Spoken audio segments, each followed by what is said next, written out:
Good evening and welcome back. Tonight we are journeying through Regency-era England, a world of candlelight and drawing rooms, of morning calls and evening assemblies, where young women in white gowns curtsied before queens and the marriage market ran with the precision of Parliament itself. What was this England, this narrow slice of years between Georgian excess and Victorian propriety? Why does it remain so vivid in our imagination, preserved in novels and period dramas, in ballrooms that seem to spin still with ghosts in silk slippers? How did a rigid social structure, built on class and fortune and bloodline, create a season of courtship so elaborate it required its own calendar, its own geography, its own unwritten laws as binding as any statute? We will explore where this world began, in the courts of medieval kings and the drawing rooms of German queens. We will walk through the rhythms of the social season, from presentation at court to the last waltz of summer. We will see how young women navigated a world that gave them one path and one choice, and how the entire system, built stone by stone over centuries, began at last to crack. As always, I would love to know where in the world you are listening from and what time is it for you. Whether you are here to drift into sleep or to follow the dance cards of history, I am glad you are with me. Now, let us begin. In medieval England, the daughters of noble families had no say in their own marriages. That decision belonged to their fathers, who treated their daughters as pieces on a chessboard of alliance and inheritance. The bride's family paid a dowry to the groom, a sum of money or land that would seal the arrangement. In return, the husband would provide for his wife financially for the remainder of her life. This was not romance. This was contract written in pounds and acres. Women could not inherit property. The very idea of a woman supporting herself through work was unfathomable, a violation of natural order as understood by men who made the laws. A woman who did not marry faced destitution, or the uncertain charity of brothers who might resent the burden. Young men died in battle with grim regularity, and this meant each generation saw more unmarried girls than available men.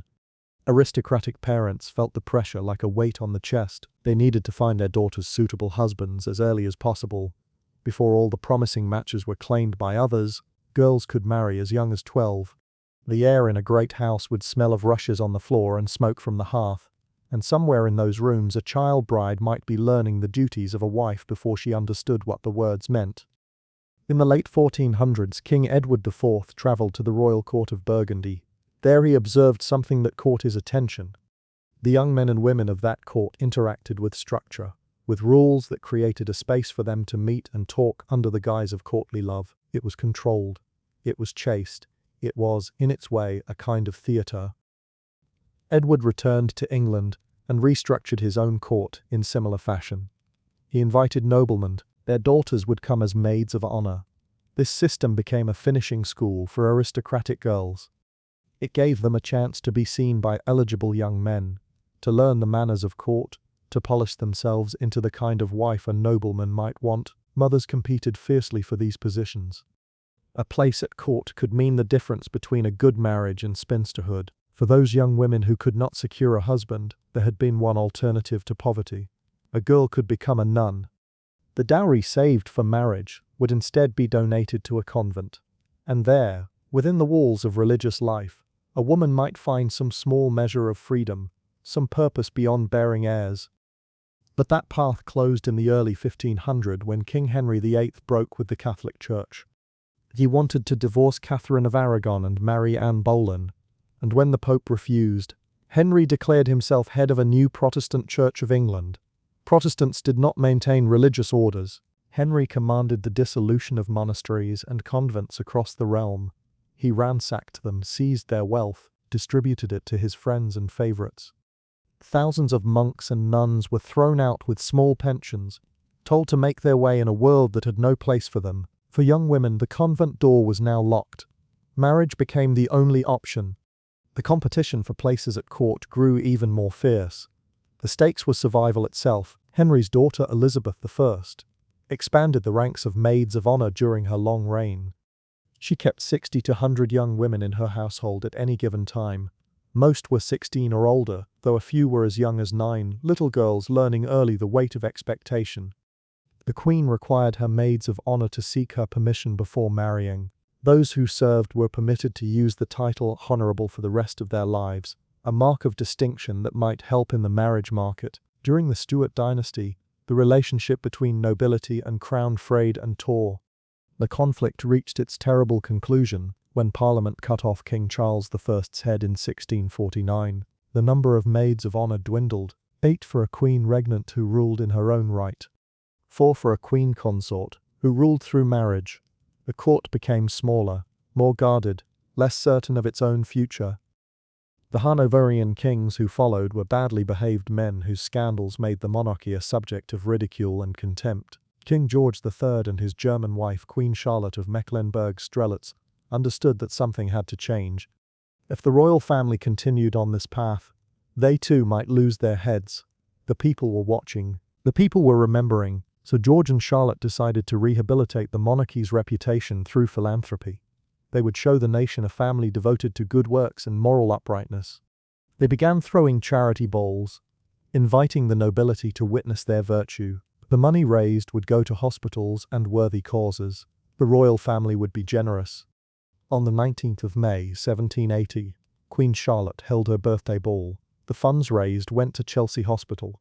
But the Queen also invited all the unmarried ladies of noble birth to be presented to Her Majesty in her drawing room at St. James's Palace. This was the first royal presentation of debutantes, from the French word meaning female beginner.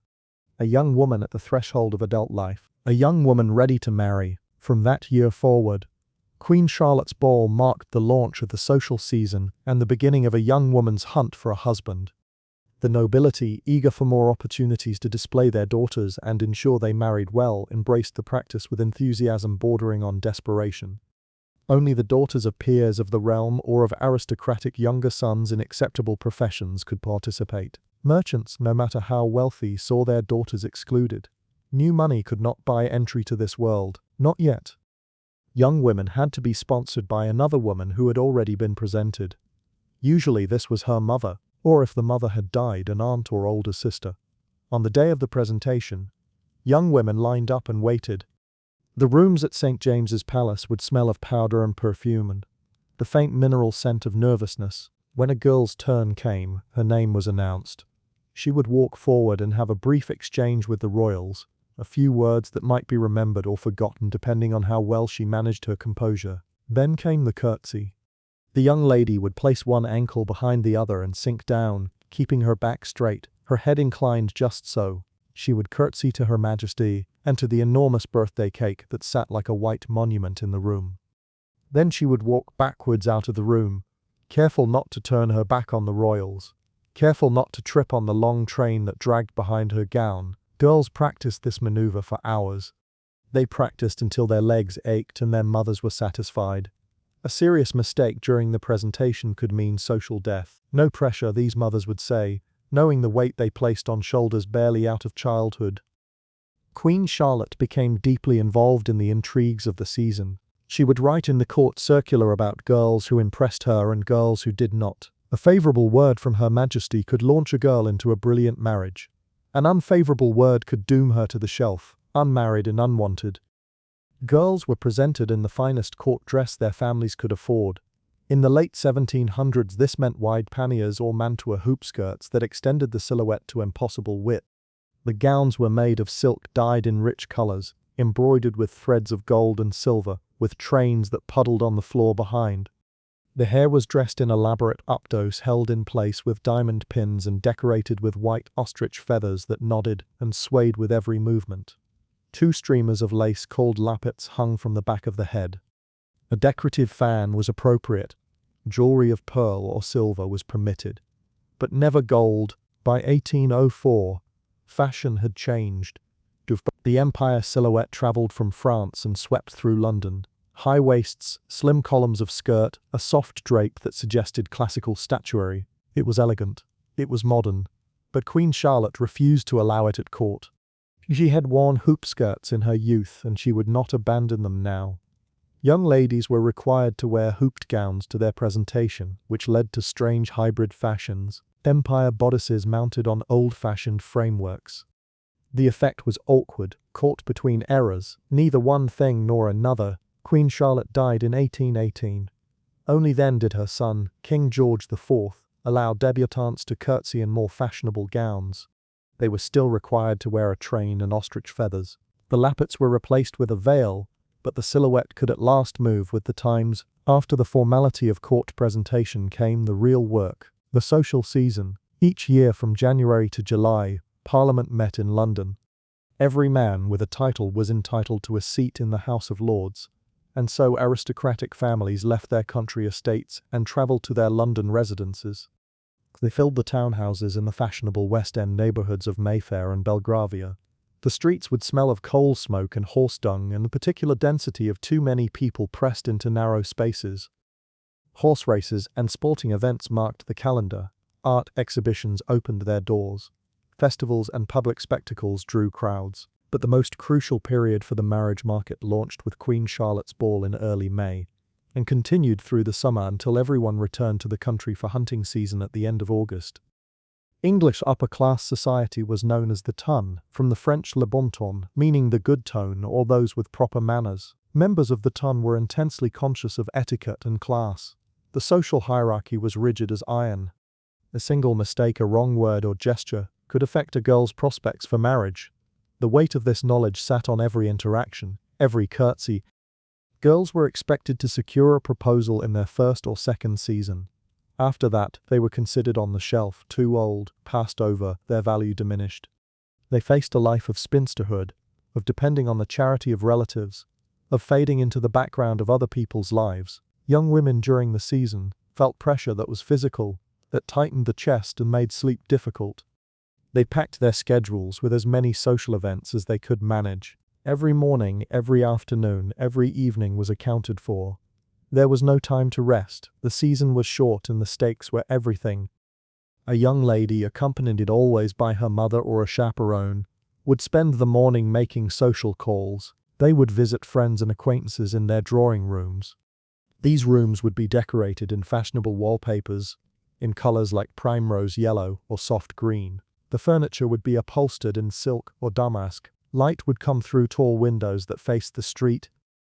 They would drink tea, the liquid hot enough to warm the hands through delicate porcelain. They would talk about nothing of consequence and everything that mattered. Who was courting whom? Who had made a good impression at the last ball? Who had been seen riding in the park with a particular gentleman?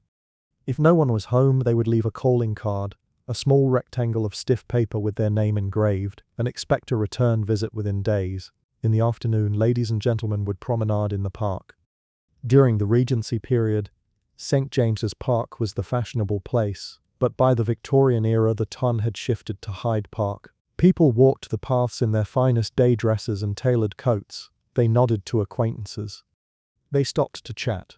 They were seen. Being seen was the point. A young woman who stayed home might as well not exist. The light in the park in late afternoon was golden, filtered through the leaves of old trees. The air smelled of grass and the warm earth of flower beds, and sometimes, if the wind was right, the river. Horses clopped past pulling open carriages. The sound of hooves was steady as a heartbeat. Evening events were the most important. Debutantes kept their schedules full 7 nights a week, ignoring the disapproval of more religious members of society who thought Sunday should be kept for prayer and rest. But there were too few weeks in the season and too many girls competing. No one could afford to waste a night. The wealthiest families hosted private balls with exclusive guest lists, but the cost of these events was staggering. A single ball could cost what a working family might earn in years.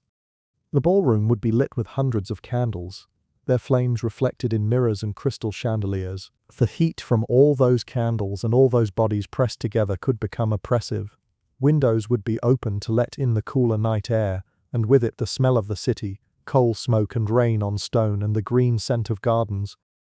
Musicians would play from a gallery above the dance floor. The music would be bright and precise, minuets and country dances, and eventually the scandalous waltz, where a man put his hand on a woman's waist and they turned together in a way that shocked older generations. Because hosting a ball was so expensive, public assemblies began to appear, hosting weekly dances. Some of these required only the price of a ticket for entry. This is how many ambitious members of the middle class met their spouses, slipping into a world that was supposed to exclude them. But the most exclusive assembly was Almack's. Almack's was run by 7 patronesses, wives of the wealthiest noblemen in the country. They hosted balls every Wednesday evening when Parliament was not in session, ensuring that the most powerful members of the House of Lords would be free to attend. These patronesses were influential beyond measure. They were cliquish. They were vicious. They controlled the guest list and the dress code with absolute authority. They would blacklist guests who caused offense.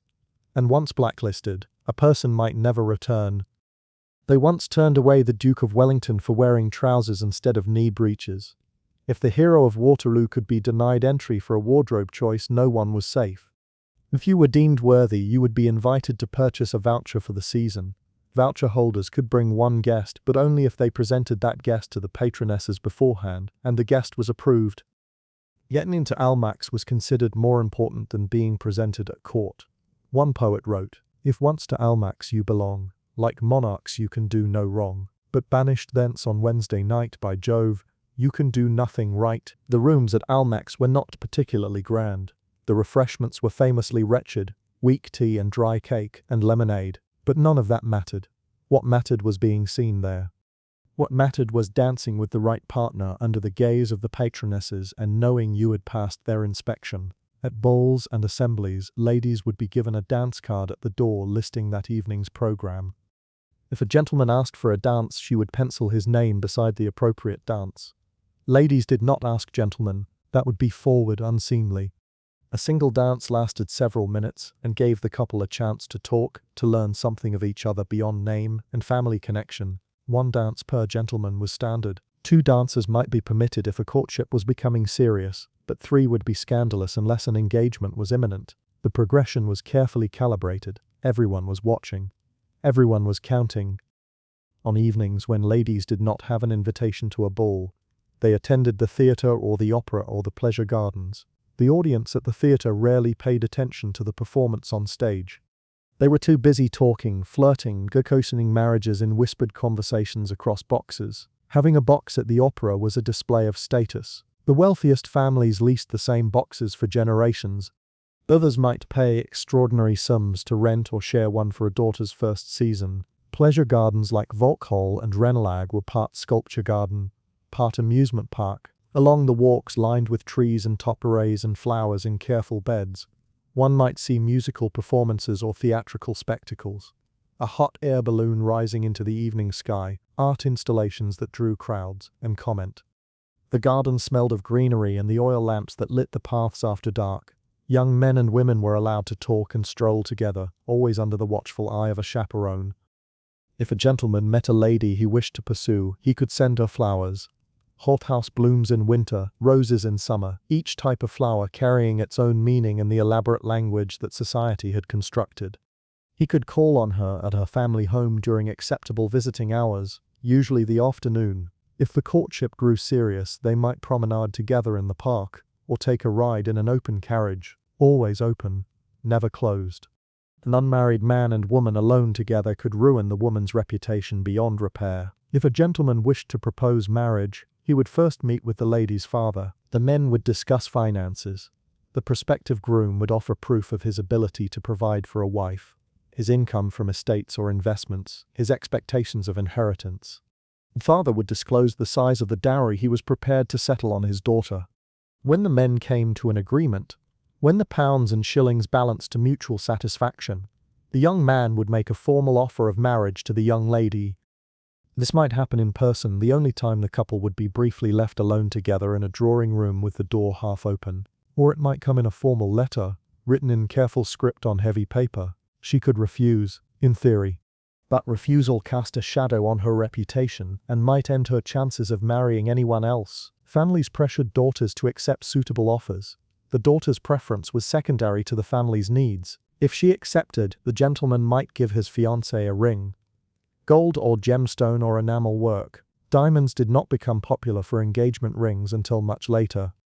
The ring was a token, a visible sign that she was spoken for, that the market had closed for her. All the balls and theatre tickets and opera boxes, all the morning calls and afternoon promenades, all the gowns and gloves and shoes, the cost of a season added up to sums that ensured only the wealthiest families could participate. One fashion magazine estimated that a modest season wardrobe would cost £223. That is roughly $155,000 in modern currency. Modest.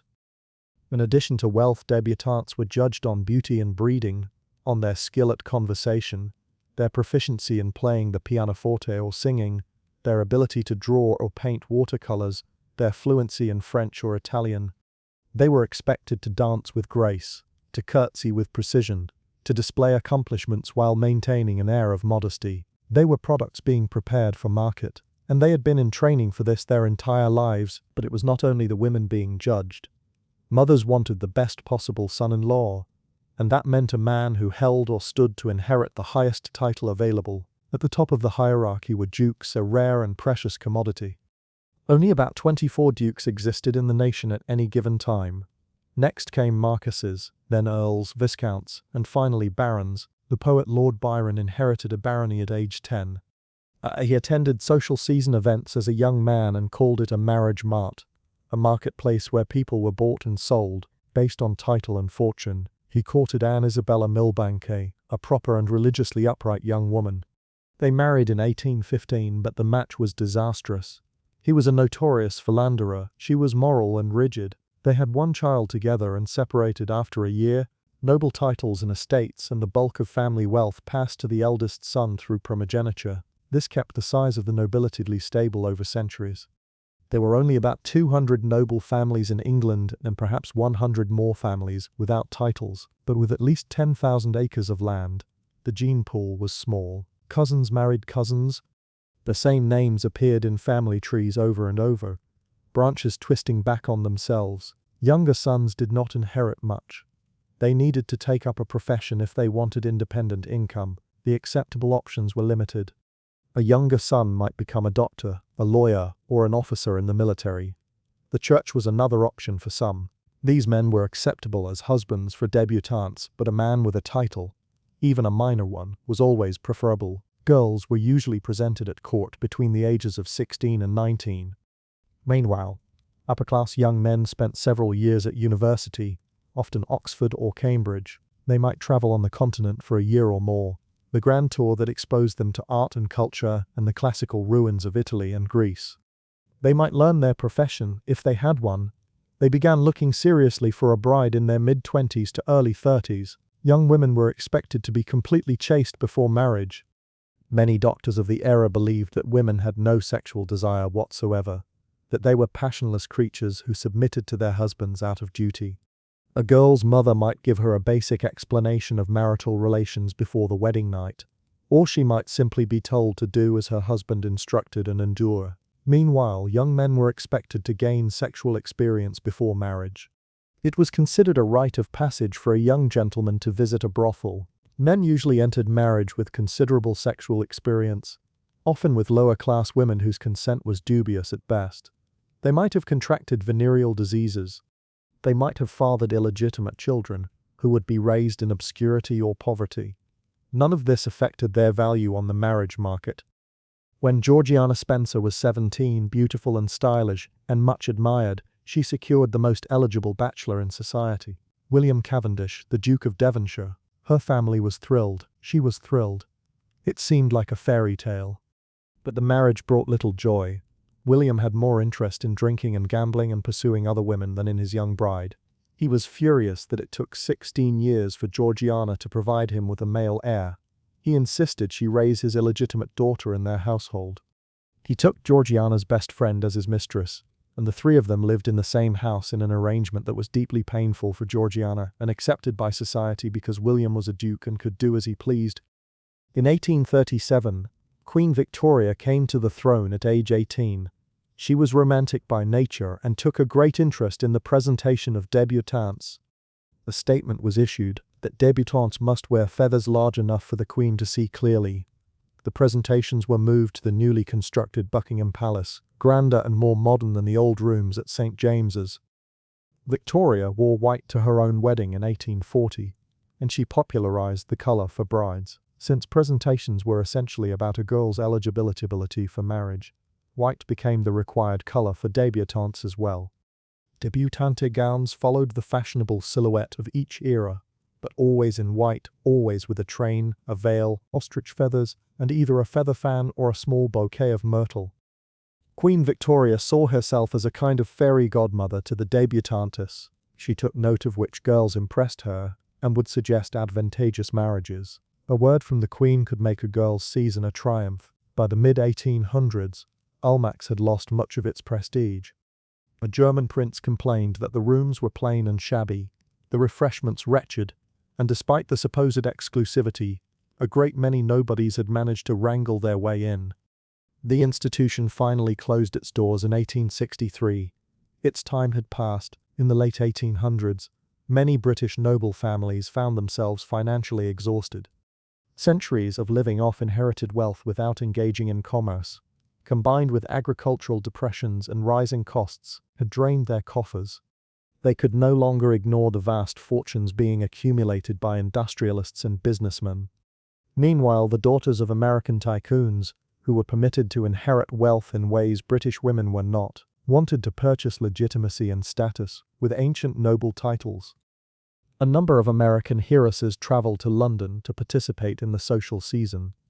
Some of them paid enormous fees to former debutantes who agreed to sponsor them. These sponsors argued that they were risking their own reputations by vouching for unknown American girls.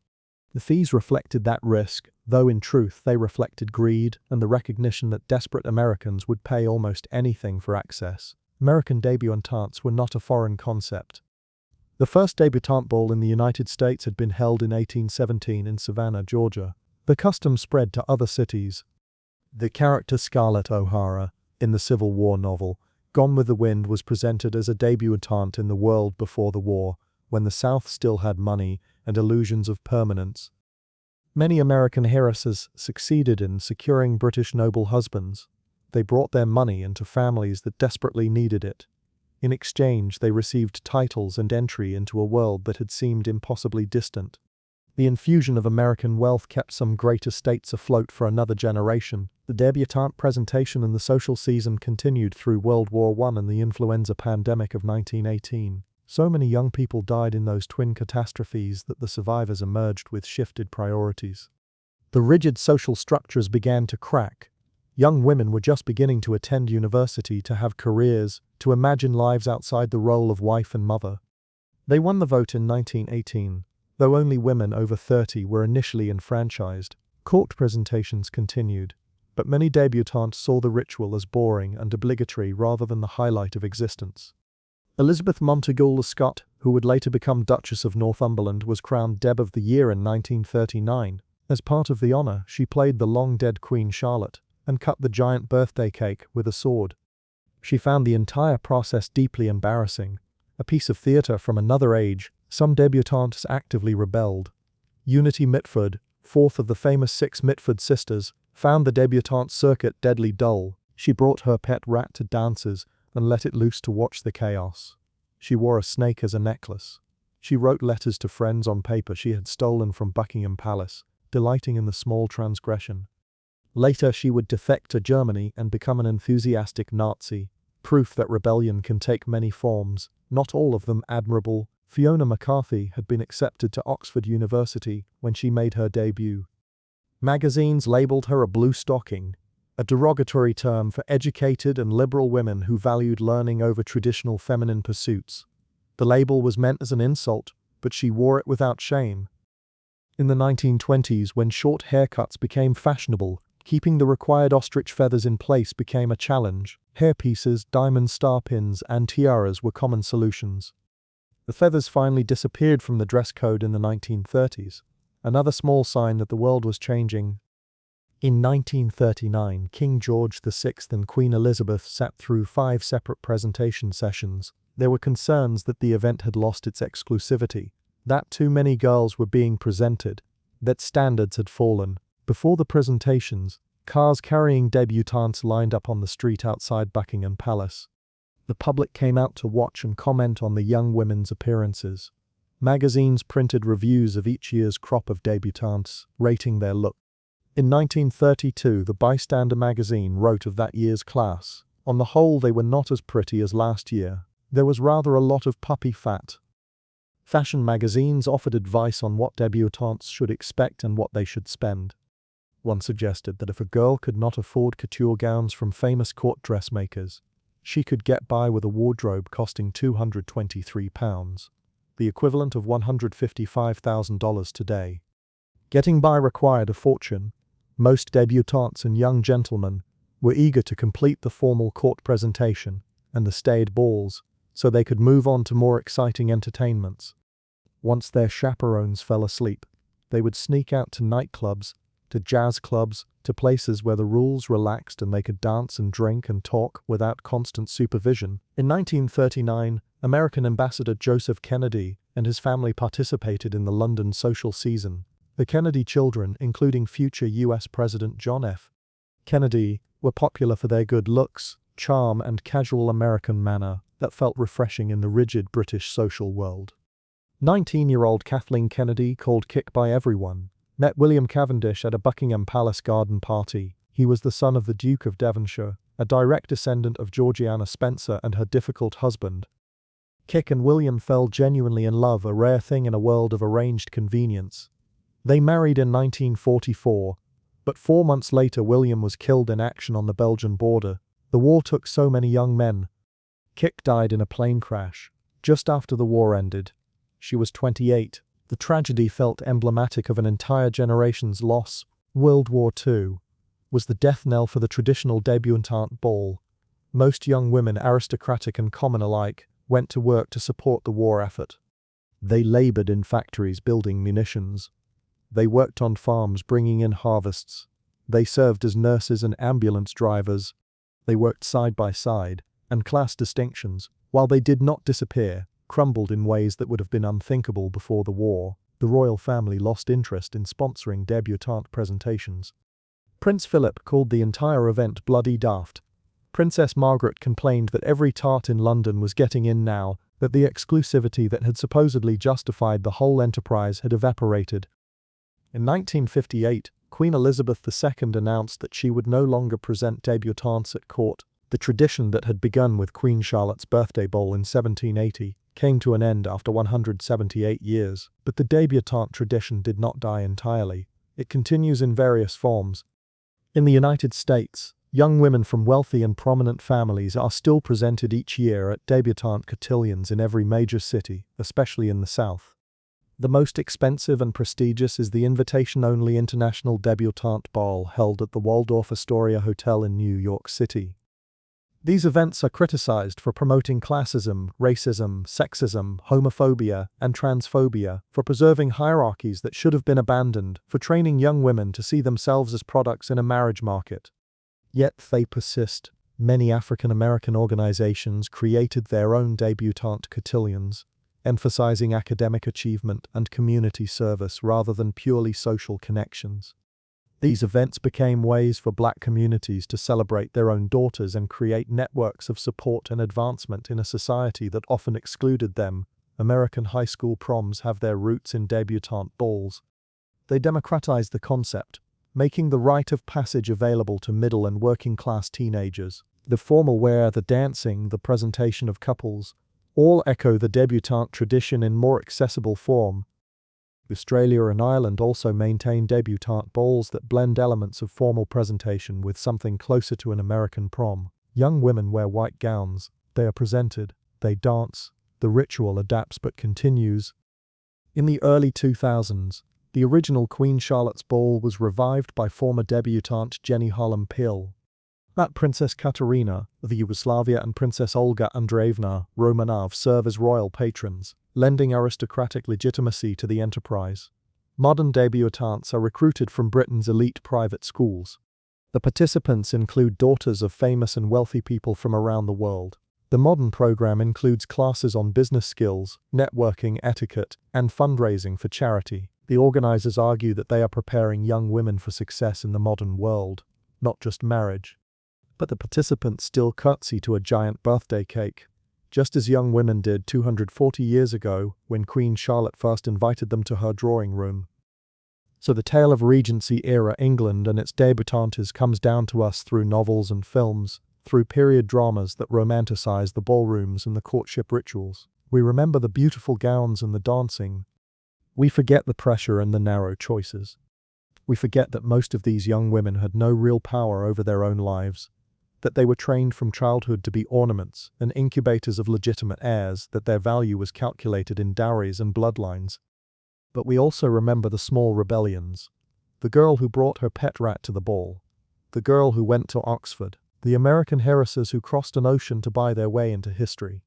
We remember the ones who loved truly in a system, designed for transaction. We remember because their world, for all its constraints, was also a world of candlelight and music, of careful manners and coded language, of young women in white gowns curtsying before queens. The season turned and turned again. Generations of girls walked the same path through the same parks, danced in the same ballrooms, sat in the same drawing rooms drinking tea and discussing the same essential questions. Who will I marry? Will he be kind? Will I be happy? The answers varied, but the questions remained constant as the movement of stars. And now, in the quiet after midnight or the soft light of early morning, wherever you are listening, the ghosts of those debutantes in their white gowns still turn and curtsy in memory, still hope for good matches, still navigate a world that gave them so little room to move. Their voices have faded, but the shape of their lives remains, preserved like flowers pressed between the pages of history. The story completes its arc and settles into stillness. The music ends. The candles burn down to nothing. The ballroom empties and the morning comes. The morning after a ball came slowly. The light crept through heavy curtains that servants had drawn closed in the dark hours when the family finally returned home.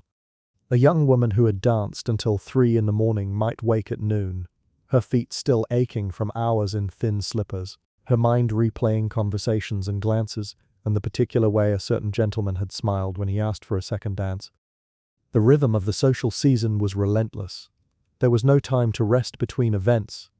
A girl might attend a ball on Monday evening, an opera on Tuesday, a musicale on Wednesday, another ball on Thursday, the theatre on Friday, a garden party on Saturday, and receive callers all day Sunday despite the disapproval of the pious. The weeks blurred together. April became May, became June, and suddenly it was August and the season was ending, and if a girl had not secured a proposal she would return to the country with a sense of failure. The country estates these families returned to were vast and old. Some had stood for centuries, adding wings and towers and formal gardens as each generation tried to improve on what came before. The stone walls were thick enough to keep out winter cold and summer heat.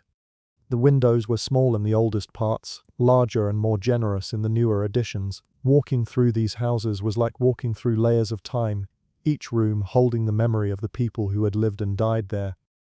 In the country, life moved at a different pace. The urgency of the season fell away, and what remained was the long stretch of days measured by meals and rides, and the slow turn of agricultural work happening on tenant farms. A young woman who had failed to secure a husband might spend these months reading, practicing the pianoforte, doing needlework, walking the grounds with a book of poetry or a sketch pad. The air smelled different in the country, clean, green. The smoke of London gave way to the scent of fields and woods, and the particular sweetness of hay drying in summer sun. But for a girl who had not married, the country was also a kind of prison. She would watch her friends marry and have children, while she remained in her father's house or her brother's house, tolerated but unnecessary, a burden on the family finances. Some unmarried women found purpose in charitable work, visiting the poor, teaching Sunday school, managing households for widowed brothers. Others simply faded into the background, becoming the aunt no one quite remembered, the sister whose story ended before it really began. The marriage market depended on a supply of eligible men, and that supply was never guaranteed. Wars depleted the ranks of young gentlemen with devastating regularity. The Napoleonic Wars, which raged from 1803 to 1815, killed thousands of British officers and soldiers. Many of these men came from aristocratic families. Younger sons who might have married well died on battlefields in Spain and Belgium and at sea fighting the French Navy. When news of a death reached England, it arrived in the form of a letter, official and brief. A mother might open it in the morning room, the paper crisp and impersonal. By the time she finished reading, her son would have been dead for weeks, buried in foreign soil, or lost at sea. The grief was private. Upper-class families did not display emotion publicly. They wore mourning dress, black fabric that absorbed light, and they carried on with their duties because there was nothing else to do. For young women whose sweethearts died in the wars, the loss was complicated by the fact that they often had no official claim to grief. If a man died before he proposed or before the engagement was announced, his intended had no recognized status. She was not a widow, she was simply a young woman who had lost her chance at marriage. She might wear a locket with his hair braided inside, a private memorial, but she was expected to recover and accept another suitor when one appeared. The scarcity of men made the marriage market even more competitive. Mothers became more aggressive in promoting their daughters. Girls who might have been considered acceptable matches in peacetime were passed over in favor of girls with larger dowries or better connections. The calculations grew more brutal. A mother with 3 daughters and limited funds might focus all her resources on the eldest or the prettiest, gambling that if one girl married well she could help her sisters. The other daughters understood they were secondary, their prospect sacrificed to improve the odds for one. In the ballrooms and drawing rooms of Regency England, fortunes were made and lost not through investment or labor. A man who married an heiress could restore his family's depleted finances and maintain the estate for another generation. A woman who married a wealthy man secured her future and the futures of any children she bore. Love was not irrelevant, but it was secondary to financial survival. Some couples did fall in love. They met at a ball or across a crowded drawing room and felt something that went beyond calculation. They found in each other genuine companionship and affection. But even these fortunate couples had to navigate the negotiations of dowry and settlement. Romance had to submit to the realities of property law and inheritance. The legal framework of marriage in Regency England was weighted entirely in favor of men. When a woman married, she ceased to exist as a legal entity. Her property became her husband's property. Any money she inherited would be controlled by him. She could not enter into contracts, could not sue in court, could not even claim custody of her own children if the marriage dissolved. The doctrine of coverture meant that husband and wife were one person under the law, and that person was the husband. This legal vulnerability made the choice of husband crucial. A kind husband might manage his wife's property responsibly and treat her with respect. A cruel or irresponsible husband could squander her inheritance, abuse her physically or emotionally, and there was almost nothing she could do about it. Divorce was nearly impossible, requiring an act of parliament and evidence of extreme misconduct. Most women had no recourse except to endure. Fathers tried to protect their daughters through marriage settlements, drawn up before the wedding. These legal documents might specify that certain property would be held in trust for the wife or her children, protected from the husband's creditors and his poor decisions. A good settlement could mean the difference between security and destitution if the husband proved unworthy. Lawyers spent days negotiating these terms while the engaged couple waited to learn the conditions under which they would spend their lives. The wedding itself was often a small affair compared to the elaborate celebrations of later eras. The ceremony took place in the morning at the local church, or in the private chapel of a great house. The bride wore her best dress, which might or might not be white depending on the fashion of the year and her family's means. There was a breakfast afterward, a meal that included far more than breakfast foods, with guests drinking toasts and offering congratulations. Then the couple departed for the honeymoon, though that term was not yet in common use. They might travel to the groom's estate if they did not already live there, or take a wedding trip to a fashionable resort like Bath or Brighton. The wedding night was the moment when the bride's limited and possibly inaccurate understanding of marital relations met reality. Some husbands were gentle, others were not. There was no standardized education about intimacy, no common understanding that a wife's comfort or pleasure mattered. A woman's primary duty in marriage was to produce an heir, preferably a son who would inherit the title and estate. The pressure to become pregnant quickly was immense. If months passed without signs of pregnancy, whispers began. Was she barren? Was the husband inadequate? The speculation was indelicate and relentless. When pregnancy did occur, it brought its own dangers. Childbirth killed many women. Even among the aristocracy with access to the best medical care available, infection and hemorrhage and complications that doctors did not understand took mothers and infants with grim regularity. Women who survived childbirth often faced years of repeated pregnancies. Contraception was unreliable and often unknown. A woman might bear 10 or 12 children over the course of her marriage. Some of these children would die in infancy or early childhood. Disease and accident and simple bad luck thinned the ranks. A mother might bury half her children before she herself died. The grief was constant and expected. Upper-class women were trained not to show excessive emotion, even in the face of devastating loss. Between pregnancies and during the social season, married women had more freedom than unmarried girls. They could attend events without a chaperone. They could speak more freely with men. Some married women took lovers' discreet affairs that everyone knew about, and no one acknowledged openly as long as the proprieties were maintained. The wife was expected to provide her husband with a legitimate heir before she pursued her own romantic interests. After that, many couples lived essentially separate lives under the same roof. The double standard was stark. The husband's infidelities were overlooked or treated as natural masculine behavior. A wife's affair, if discovered and proven, could result in public scandal, social ostracism, and loss of her children. The rules were different, and everyone understood this, even if no one said it plainly. In the novels of Jane Austen, written and published during the Regency era, these social dynamics are examined with precision and subtle irony. Austen herself never married.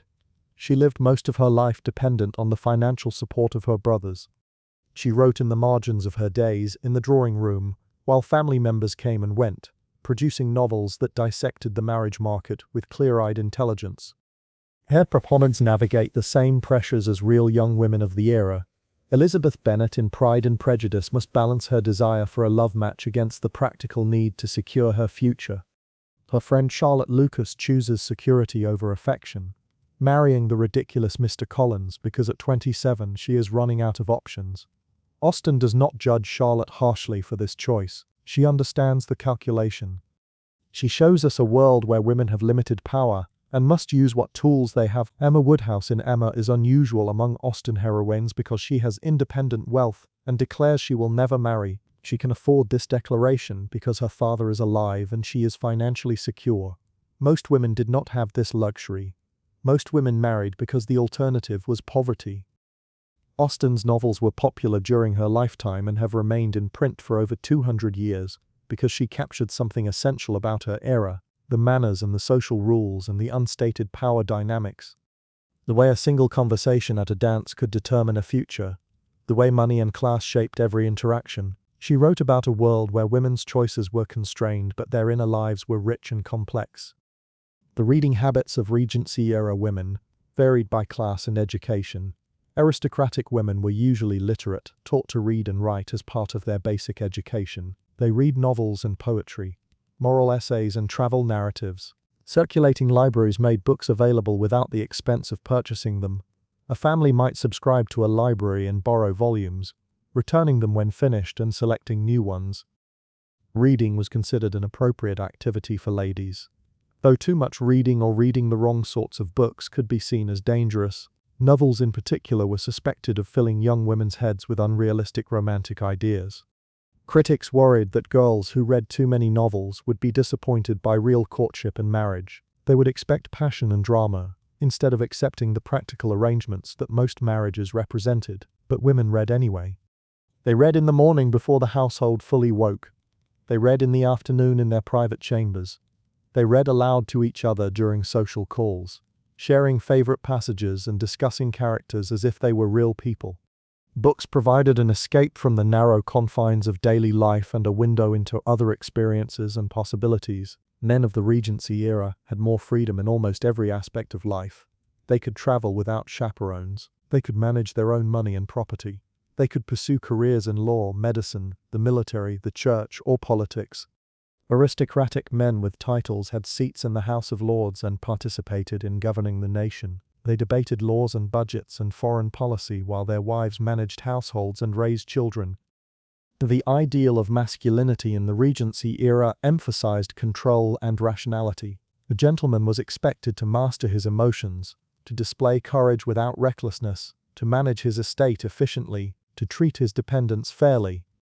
He should be educated in the classics, able to discuss literature and philosophy, skilled in sports like riding and hunting and fencing. He should know how to dress well without appearing vain. His manners should be polished but not effeminate. The reality often fell short of the ideal. Many aristocratic men were spoiled and idle, living off inherited wealth without contributing anything of value. They gambled away fortunes at cards and dice. They drank to excess. They seduced servants and shop girls and abandoned any children that resulted.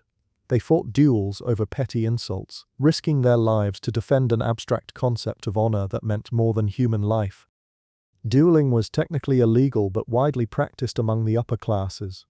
Two men who had quarreled would meet at dawn in some secluded spot. They would follow elaborate rules of engagement, pacing off distances, firing pistols, or crossing swords depending on the agreement. Sometimes both men walked away, sometimes one was wounded, sometimes one died. The legal authorities usually looked the other way unless the death was particularly scandalous. The Prince Regent, who gave his name to the era, was himself an example of aristocratic excess. George Augustus Frederick became Prince Regent in 1811 when his father King George III was deemed unfit to rule due to mental illness. The prince had been waiting his entire adult life for power, and when he finally received it, he used it primarily to indulge his appetites. He spent enormous sums on architecture and art and fashion. He was responsible for the construction of the Royal Pavilion in Brighton, an exotic fantasy of Indian and Chinese influences that scandalized more conservative members of society. He wore elaborate clothing and gained so much weight that he required specially constructed corsets. His marriage to Caroline of Brunswick was a disaster from the start. They spent their wedding night drunk and could barely stand each other afterward. The Prince Regent had affairs and ran up massive debts that Parliament had to cover repeatedly. He was mocked in political cartoons and satirical prints that depicted him as a glutton and a buffoon. Yet he was also a patron of the arts who supported painters and architects and contributed to the cultural richness of the era. He contained multitudes, most of them self-indulgent. The political landscape of Regency England was dominated by the conflict with Napoleonic France. The wars consumed resources and attention. Men who might have spent the season courting debutantes were instead fighting in the peninsula or preparing for the final confrontation at Waterloo in 1815. The victory over Napoleon was celebrated throughout Britain with fireworks and public festivals and church services of thanksgiving. The end of the wars brought economic disruption. Soldiers returned home to find few jobs available. The transition from a wartime to a peacetime economy was difficult. There were protests and riots in industrial areas where workers feared being replaced by machines. The Luddites smashed textile machinery, arguing that the new technology threatened their livelihoods. The government responded with force, arresting and sometimes executing the protesters. The aristocracy remained largely insulated from these economic difficulties. Their wealth came from land, from rents paid by tenant farmers, and from agricultural production. As long as the harvests were adequate and the tenants could pay, the great families maintained their income, but there were warning signs. Some estates were mortgaged heavily. Some families found themselves land-rich but cash-poor, unable to maintain their properties without selling off paintings or furniture or portions of the estate itself. The marriage of wealthy heirs to American heiresses began in this period, though it would not reach its peak until later in the century. The American women brought cash. The British men brought titles. It was a transaction that benefited both parties, even if it was sometimes awkward socially. British aristocrats looked down on American manners and found the women too outspoken, too confident, too willing to express opinions. But they took the money anyway.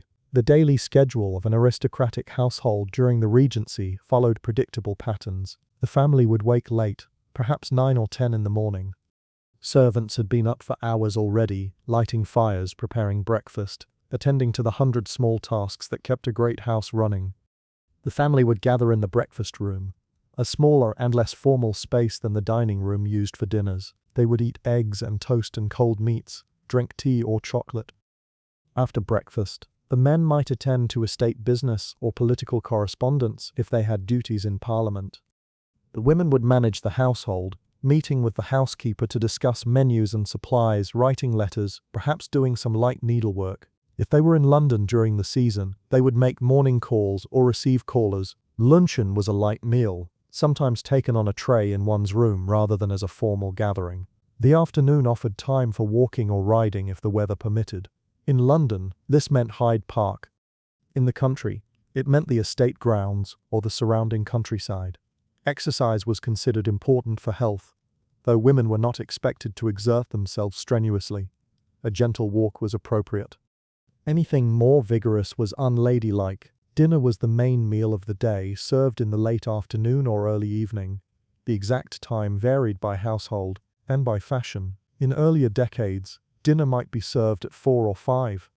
By the Regency era, it had migrated to 6 or 7, and in the most fashionable houses even later. The meal was elaborate, multiple courses served in succession: soup, fish, meat, game, vegetables, sweets. The family and any guests would spend hours at table, eating and drinking and conversing.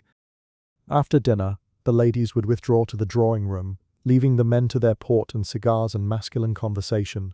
This separation of the sexes was standard practice. The men might discuss politics or business, or make crude jokes that were not fit for female ears. The women would drink tea and perhaps play the pianoforte or sing.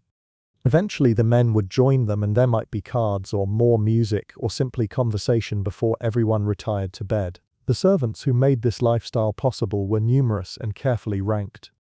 A great house might employ dozens of people. At the top were the butler and the housekeeper, who managed the other servants and ran the household with the authority of generals. Below them were ladies' maids and valets who attended to the personal needs of the family. Footmen served at table and answered doors. Housemaids cleaned rooms and changed linens. Kitchen staff prepared meals under the direction of the cook. Outside there were stable hands and grooms, gardeners, groundskeepers. These servants lived in the house, usually in the attics or in separate servants' quarters. They worked long hours for low wages. They were expected to be invisible, to appear only when needed, and to vanish when their tasks were complete. They knew all the family secrets, saw all the private moments, but were required to maintain discretion. A servant who gossiped about their employers would be dismissed without a reference, which meant they would likely never work in a good household again. The relationship between masters and servants was complicated. Some families were kind employers who treated their staff with basic decency. Others were cruel or indifferent, viewing servants as barely human. Servant girls were particularly vulnerable to sexual exploitation by masters and sons of the house. A maid who became pregnant would be dismissed and left to fend for herself. The man who fathered the child faced no consequences. Despite the risks, domestic service was one of the better employment options available to working-class women. The alternative was factory work, which paid even less and offered worse conditions, or prostitution, which was dangerous and socially ruinous. At least in service, a woman had a roof over her head and regular meals. She might learn skills that would help her later in life. She might even save a small amount of money if she was careful. The clothing worn during the Regency era reflected both fashion and function. Women's gowns in the Empire silhouette were made of lightweight fabrics like muslin and silk, often white or in soft pastels. The high waist just under the bust and the long straight skirt were flattering to many figures and allowed relative freedom of movement compared to earlier styles with their rigid corsets and wide hoops. But these light gowns were impractical in the English climate. Women wore Spencer jackets or pelisses for warmth. They carried shawls, many imported from India, cashmere so soft it could be pulled through a ring. In winter, the cold seeped through thin fabric and women suffered for fashion. Chilblains and colds were common. Some women died of pneumonia contracted because they valued appearance over health. Men's fashion in the Regency era emphasized a trim silhouette and meticulous tailoring. A gentleman would wear a shirt with a high collar, a cravat tied in one of dozens of elaborate knots, a waistcoat, and a tailcoat with tails that hung to the backs of the knees. Breeches or pantaloons covered the legs, fitted tight enough to show the muscular shape beneath. Boots polished to a mirror shine completed the look. The dandy George Brummel, known as Beau Brummel, was the arbiter of men's fashion during this period. He was not an aristocrat by birth, but he had style and wit, and the Prince Regent's friendship, at least until they quarreled. Brummel believed that a gentleman should be impeccably dressed but never flashy. His cravats were perfectly tied.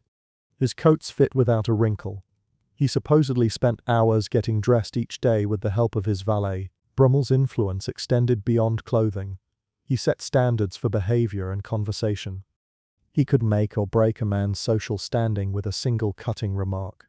But his power was fragile, dependent on royal favor and social acceptance. When he fell out with the Prince Regent and accumulated gambling debts he could not pay, he fled to France to escape creditors. He died there years later in poverty and obscurity, proof that even the most fashionable can fall. The importance placed on appearance and manners in Regency society was about more than vanity.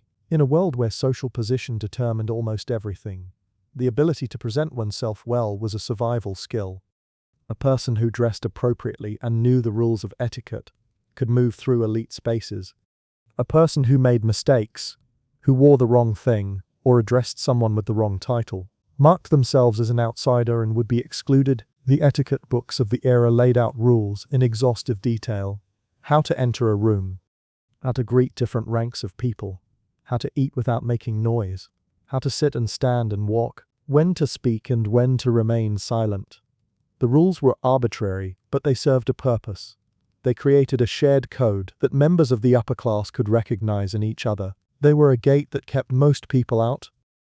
For the small number of people admitted to this world, life during the Regency could be extraordinarily pleasant if you were wealthy and healthy and fortunate. The countryside was beautiful. The houses were grand. The food was abundant. There were parties and balls and entertainments. There was art and music and literature. There was leisure time to pursue interests and hobbies. But this pleasant life rested on the labor of thousands of people who would never attend a ball or make a morning call. It rested on tenant farmers working land they would never own. It rested on servants who polished silver and hauled water and emptied chamber pots. It rested on soldiers and sailors who fought wars to protect trade routes and colonial holdings. It rested on enslaved people in the Caribbean producing sugar that sweetened English tea. The contradiction at the heart of Regency England was that it was both elegant and brutal. The same society that produced Jane Austen's novels and beautiful architecture and refined manners also tolerated child labor and debtors' prisons and public executions. The same people who wept over sentimental poetry were unmoved by the suffering of the poor. The evangelical movement within the Church of England began to challenge some of these contradictions. Religious reformers argued that Christians had a duty to help the less fortunate, to work for the abolition of slavery, to improve conditions for the poor.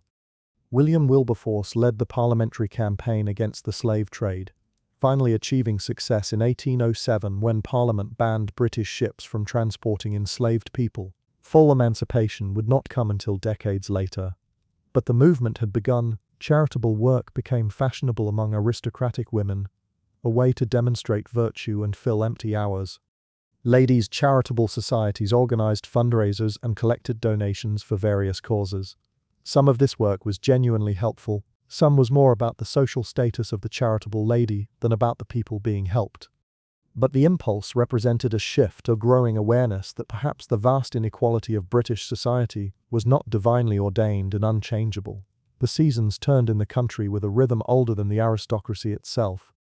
Spring brought planting, the tenant farmers following their plows through fields that had been worked for generations. Summer brought growth, long days when the sun set late and the air was warm and everything seemed possible. Autumn brought harvest, the gathering of wheat and barley, the making of hay, the preparation for winter. Winter brought cold and darkness, and the knowledge that some people would not survive until spring. The great houses had their own rhythms.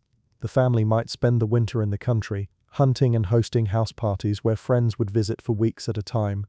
Christmas was celebrated, but not with the elaborate traditions of later eras. There might be a special dinner, gifts exchanged among family, church services. Then the slow weeks of January and February, when the weather kept people indoors, and the main entertainment was conversation and cards. In March, thoughts turned to London and the approaching season.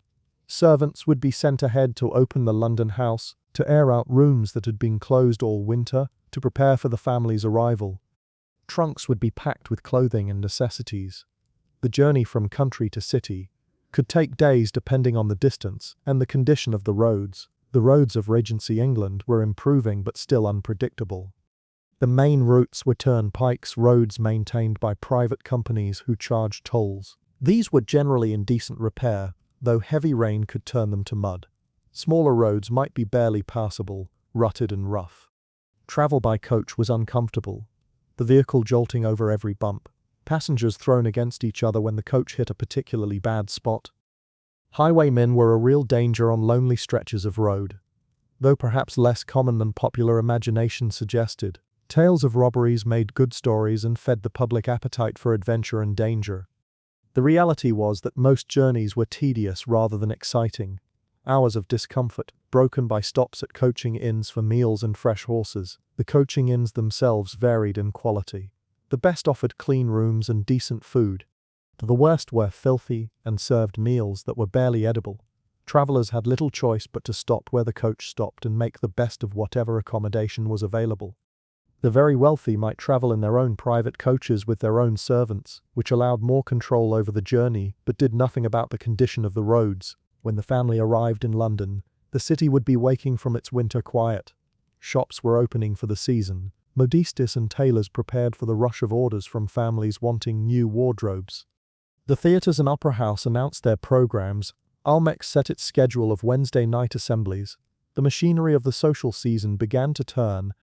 A young woman making her debut would feel the pressure building as the date of her presentation approached. Her gown had to be perfect. Her curtsy had to be flawless. Everything depended on making a good impression. Her mother would give final instructions, reminders of how to behave, warnings about what could go wrong. The girl might feel sick with anxiety, or she might feel excitement, or more likely some mixture of both. On the day itself she would wake early even though the presentation was not until afternoon. Her maid would help her dress, the process taking hours because every detail mattered. The hair had to be arranged just so, the feathers positioned at the proper angle. The gown had to hang without a wrinkle. The train had to be attached securely so it would not fall off at the crucial moment.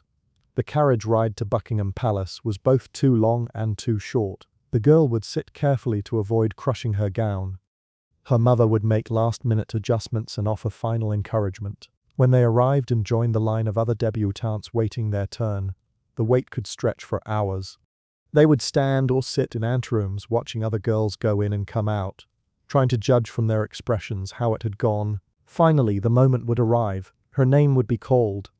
She would walk forward into the throne room where the Queen sat waiting, where court officials and other members of the royal family watched, where the air smelled of perfume and candle wax and the faint must of old velvet. She would curtsy, holding the position for what felt like forever, but was really only seconds. She would straighten and back away, careful not to trip, and then she would be through, officially presented. What she felt afterward varied. Some girls felt relief that it was over. Some felt disappointment that it had been so brief and anticlimactic. Some felt pride that they had done it correctly. They would return to their lodgings and prepare for the evening's events because the presentation was only the beginning. The real work started now. The first ball after presentation was crucial. This was when a girl would dance with strangers who might become suitors. Her mother would make introductions, steering her toward appropriate young men and away from fortune hunters and rakes. The girl would try to be charming without being too forward, accomplished without being intimidating, pretty without being vain. She would dance the dances she had practiced and make conversation using the skills she had been taught. And somewhere in that crowded ballroom, perhaps she would meet someone who interested her, a young man whose eyes met hers and held for a moment longer than strictly necessary. A conversation that moved beyond polite nothings into something that felt real. A dance where the music seemed to fade and it was just the two of them moving together in space. Or perhaps not. Perhaps the entire evening would pass in a blur of forgettable faces and forced smiles and feet that hurt from dancing. The season would continue regardless. More balls, more events, more opportunities, and more pressure. A girl who received many invitations to dance was succeeding. A girl who sat out dances watching others was failing. Everyone kept score. The mothers compared notes. The young women were ranked and judged and discussed as if they were not people, but rather investments that might appreciate or depreciate in value. Some young women rebelled in small ways. They would sneak away from their chaperones to talk more freely with friends. They would read books their mothers disapproved of. They would say things that were slightly too clever or too honest. These rebellions were minor, because major rebellion brought real consequences. But they represented a resistance to the role they had been assigned. Other young women embraced the game. They became expert at managing their reputations, at creating the impression of being sought after even when they were not, at making strategic choices about which invitations to accept. They understood that success in the marriage market required skills similar to success in business. You had to assess the market, position yourself advantageously, and close the deal before someone else did. The language of courtship was coded and indirect. A gentleman could not simply declare his intentions immediately. He had to proceed through stages, each one sanctioned by custom. He would ask for a dance. If that went well, he would call on the lady at her home. If his calls were welcomed, he might send flowers or a book he thought she would enjoy. Eventually, he would seek permission to take her for a drive or a walk with minimal supervision. Only after all these steps had been completed successfully would he approach her father about marriage. This gradual process allowed both parties to assess compatibility and to back away if the match seemed unsuitable. It also protected young women from hasty decisions made in the excitement of attraction. But it meant that courtship could take months, and a girl had only 1 or 2 seasons to secure a proposal before she was considered too old. The age at which a woman was considered on the shelf varied, but 25 was generally the limit. After that, her chances diminished sharply unless she had a very large dowry or exceptional beauty or connections. Most men preferred younger brides for several reasons. Youth suggested more childbearing years ahead. It suggested malleability, a wife who had not yet formed too many opinions of her own. It suggested innocence, though of course innocence and ignorance are not the same thing. The emphasis on female youth and virginity existed alongside tolerance for male experience and age. A man of 35 or 40 courting a girl of 17 was not remarkable. A woman of 30 courting a boy of 20 would be scandalous. The double standard was woven into every aspect of the marriage market. Men who did not wish to marry could remain bachelors without significant social penalty. They might be gossiped about, subjected to speculation about why they had not married, but they retained their independence and their place in society. Women had no such option. An unmarried woman past a certain age was pitied or mocked. She had failed at the primary task assigned to her. Some women made peace with spinsterhood and found meaningful lives despite the limitations. They became beloved aunts who helped raise their nieces and nephews.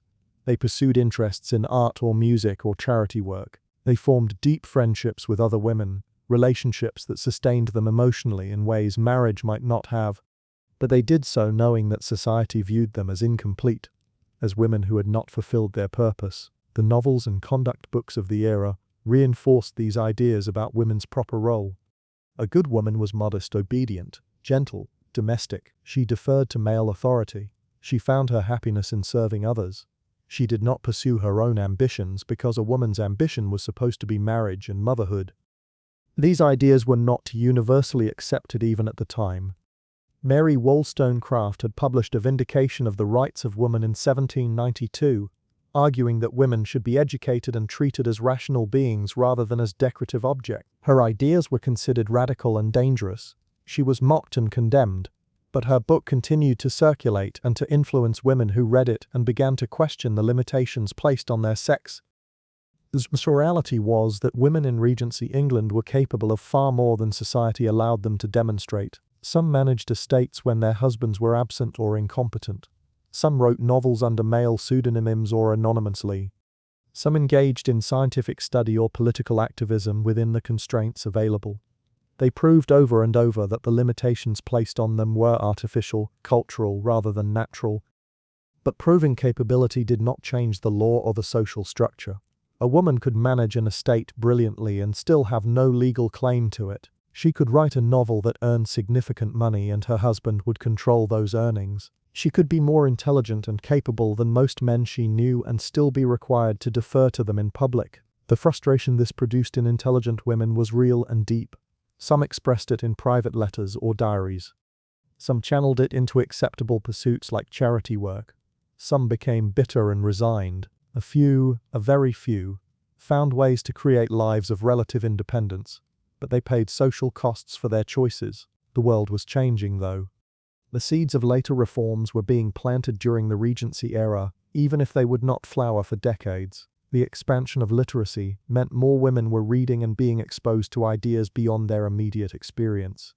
The growth of cities created new types of work and new social arrangements. The Industrial Revolution was beginning to transform the economy in ways that would eventually undermine the aristocratic system. But in the drawing rooms and ballrooms of Regency England, these changes were mostly invisible. The social season continued as it always had. Young women in white gowns curtsied and danced and hoped for good marriages. Their mothers schemed and planned. The men evaluated and chose. The system perpetuated itself because most people could not imagine an alternative. The music played and the dancers turned and the candles burned down slowly. Outside the ballroom, the city slept or did not sleep, the workers beginning their days while the aristocrats ended their nights. The distance between these two worlds was vast, measured not just in income but in basic assumptions about what life was for and what a person could hope to achieve. For a housemaid scrubbing floors in the early morning, the question was survival. Could she keep her position? Could she avoid the master's unwanted attention? Could she save enough to have something when she was too old to work? For a debutante preparing for her first ball, the question was advancement. Could she attract a wealthy husband? Could she secure her future and perhaps help her family? The stakes were different, but both women were working within systems that gave them limited choices and demanded they make the best of what they had. As the night deepened and the music continued, as couples formed and reformed in the patterns of the dance, the future was being written in small gestures and quiet conversations. A second dance granted, a fan dropped and retrieved, a meaningful glance exchanged across a crowded room. These moments that seemed trivial contained within them the possibility of changed lives, of children not yet born, of alliances that would shape families for generations. The Regency era lasted only 9 years officially, from 1811 when the prince became regent to 1820 when his father died and he became King George IV. But the social patterns and cultural attitudes we associate with the period extended several years on either side. The world of debutantes and social seasons, of strict etiquette and marriage markets, of Jane Austen and romantic possibility within rigid constraints, this world persisted even as the calendar moved forward. In 1820, when George became king, he was 57 years old and deeply unpopular. His estranged wife Queen Caroline tried to attend his coronation and was turned away at the door. The public largely sided with her. The new king's excesses and his treatment of his wife had destroyed whatever affection people might have felt. He reigned for 10 years, dying in 1830, and few mourned him. His brother William IV succeeded him, an improvement primarily because expectations were so low. William was followed in 1837 by Victoria, and with her accession the era truly changed. As the Victorian age brought different values, different fashions, different social rules, but the foundation had been laid during the Regency. The debutante system Victoria inherited and expanded came from Queen Charlotte and the social season of the early 1800s. The texture of daily life in Regency England reveals itself in small details that accumulate like dust in corners, the way morning light came through windows that servants had already cleaned at dawn. The particular smell of beeswax used to polish furniture, mixed with the coal smoke that seeped in from outside no matter how tightly the windows were shut. The sound of horses' hooves on cobblestones, steady as a pulse through the London streets. A household in the morning moved according to patterns so established they required no thought. The kitchen had been active since before sunrise, fires lit and bread begun. The scullery maid hauled water from the pump, bucket after bucket, her shoulders aching before the family even woke. The cook measured and chopped and stirred, preparing dishes that would be served hours later, timing everything so it would arrive at table at the proper temperature. Upstairs, the lady's maid entered her mistress's chamber quietly, drawing back curtains to let in what light the London sky allowed.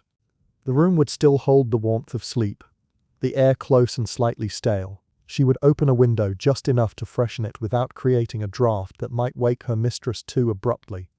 Then she would begin laying out clothes for the day, selecting garments based on what she knew of the day's plans. The lady herself might wake slowly, or all at once, depending on her temperament and how late she had been out the night before. During the season, sleep was a luxury in short supply. A woman might arrive home at 3 in the morning and need to be ready for morning calls by noon. The hours in between were not enough for true rest, only a kind of suspended exhaustion that accumulated over weeks until the season ended. The ritual of dressing took time even when one was not preparing for a formal event. The layers of undergarments, the camise and stays that shaped the body into the fashionable silhouette, the stockings that had to be smoothed without wrinkles, the petticoat and finally the gown. Seldom maid would button or lace or tie each piece, her fingers knowing the work so well she could do it nearly in darkness. Then the hair brushed and pinned and arranged, perhaps decorated with a ribbon or a simple comb for morning wear, while the lady dressed. Her husband, if she had one, might be in his own chamber with his valet performing similar rituals. The man's toilet was in some ways simpler. in other ways more demanding. The shirt had to be spotless, the cravat tied in one of the acceptable styles, the coat fitted so perfectly it required assistants to put on and remove. A gentleman's appearance reflected on his status and his valet's skill. Both took the responsibility seriously. Breakfast, when the family gathered, was often the most relaxed meal of the day. Formal dinners required adherence to strict rules of precedence and behavior. Breakfast allowed more casual conversation, the reading of newspapers and correspondence, discussion of the day's plans. The food was substantial.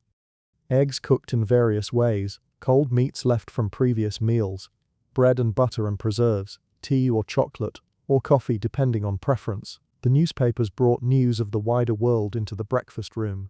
During the years of war with France, every edition carried reports from the peninsula or updates on naval battles. After Waterloo in 1815, the focus shifted to domestic politics and social news. The papers printed accounts of who had attended which events, who had been seen with whom, the endless fascination with the movements of the upper classes. For those not in London during the season, the newspapers were a lifeline to that world. A family in their country estate could read about the presentations at court, the balls at the great houses, the scandals brewing in drawing rooms they would never enter. They could imagine themselves part of it, or they could feel grateful to be removed from the pressure and competition. The countryside during the Regency had a beauty that urban dwellers forgot in the crush of London. The estates of the aristocracy were working landscapes, not wilderness. Fields were planted and harvested, sheep and cattle grazed, orchards produced fruit. But within these productive landscapes were also designed spaces meant purely for pleasure. Gardens with walking paths and flower beds arranged in fashionable patterns, follies and grottos built to provide destinations for walks, lakes created by damming streams, their edges softened with plantings to appear natural. A woman walking in such a garden might pause beside the water and watch the light change on its surface as clouds passed overhead. The air would smell of whatever was blooming that season, roses or honeysuckle, or the sharp green scent of boxwood hedges. She might see a heron standing motionless in the shallows or hear the splash of a fish rising. These moments of stillness were rare during the social season but more available in the country where time moved differently. The tenants who farmed the estate lands lived in a different relationship to beauty. Their cottages were small and practical, built to shelter not to impress. The plots around them grew vegetables for feeding families, not ornamental flowers. The work was hard and the rewards uncertain, dependent on weather and the health of animals and the demands of the landlord.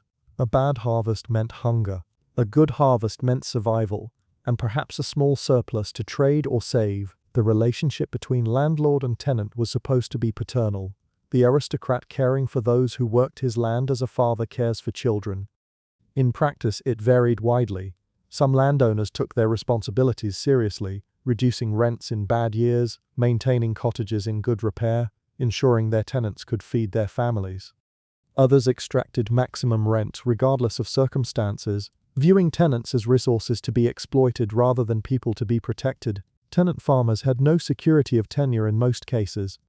They could be evicted if they failed to pay rent, or if the landlord decided to consolidate farms into larger units or convert land to sheep pasture.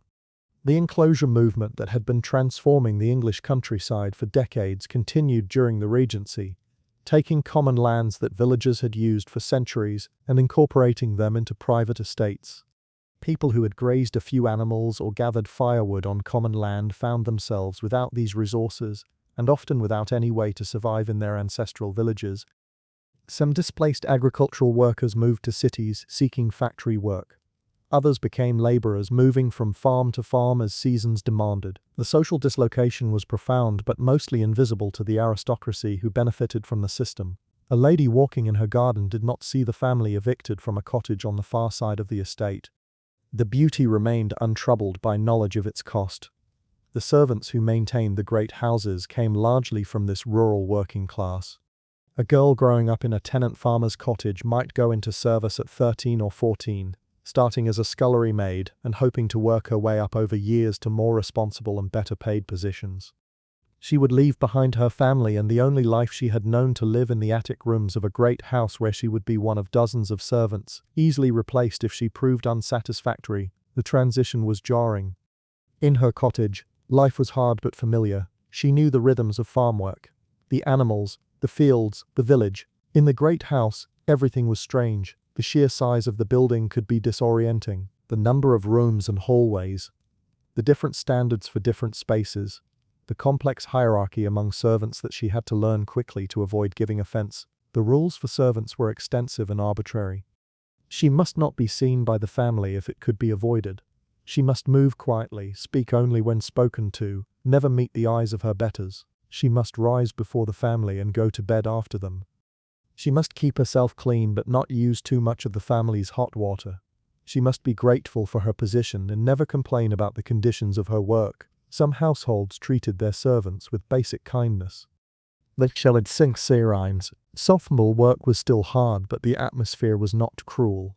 Other households were petty tyrannies where the whims of the mistress or the brutality of the butler or housekeeper made life miserable. A servant had little recourse. Leaving without a reference meant almost certainly never working in a good house again. Most endured whatever they faced because the alternative was worse. The relationship between servants and the family they served was intimate yet distant. A lady's maid knew her mistress's body better than perhaps anyone except her husband. She knew every scar and blemish, every physical insecurity. She helped her mistress dress and undress, prepared her baths, arranged her hair while sitting so close she could smell the powder and perfume. She knew her mistress's moods and often her secrets. Yet the mistress might not know even basic facts about her maid's life. Whether she had family, what she did on her rare half-days off, what dreams she might harbor. The valet had similar intimacy with his master. He shaved him, helped him dress, packed for his travels, waited up no matter how late the master stayed out. He knew if his master had been drinking or visiting brothels or gambling beyond his means. He maintained these secrets as part of his duty. The loyalty of a good valet was valuable precisely because he knew so much and said so little. Below stairs, in the servants' hall, where the staff took their meals and spent what little free time they had, life was governed by its own rigid hierarchy. The butler and housekeeper sat at the head of the table. The ladies' maids and valets had status above the housemaids and footmen. The kitchen staff had their own pecking order. The lowliest scullery maids sat at the foot and spoke only when necessary. They talked about the family, of course. How could they not? The family's dramas and conflicts played out in front of servants who were supposed to be invisible, but who had eyes and ears and opinions. A servant might know that the master was having an affair before the mistress suspected. The valet and lady's maid might exchange significant looks when their employers argued. The information never went upstairs, but it circulated freely in the servants' quarters. A form of power for people who had very little. Sometimes affection developed between servants and the families they served. A nurse who raised children from infancy might love them genuinely. A housekeeper who had served the same family for decades might feel real loyalty and pride in their accomplishments. An elderly servant pensioned off and given a cottage on the estate might remember their working years with gratitude. But these feelings coexisted with resentment at the inequality, at the way their entire lives had been shaped by the needs and whims of people who thought themselves superior by accident of birth. The parish churches on Sundays brought together the different classes in a way few other institutions did. The aristocratic family sat in their private pew at the front, often with its own entrance, so they need not mingle with common people on the way in. The tenant farmers and villagers filled the body of the church. Servants might sit in a gallery or at the back, but they all heard the same sermon, sang the same hymns, participated in the same rituals. The clergy were themselves part of the class system. Younger sons of aristocratic families, who did not inherit, often took positions in the church. A wealthy family might control the living of a parish church, meaning they could appoint the vicar. This position could be quite comfortable, with a house and income and minimal duties. Such a vicar might see his role primarily as social, maintaining his position in local society, visiting the right people, ensuring the church supported rather than challenged the existing order. Other clergy took their spiritual duties seriously. They visited the sick, tried to ease the suffering of the poor, preached sermons that called for charity and justice. These men often struggled with the contradiction between the teachings of Christ and the reality of the society they served.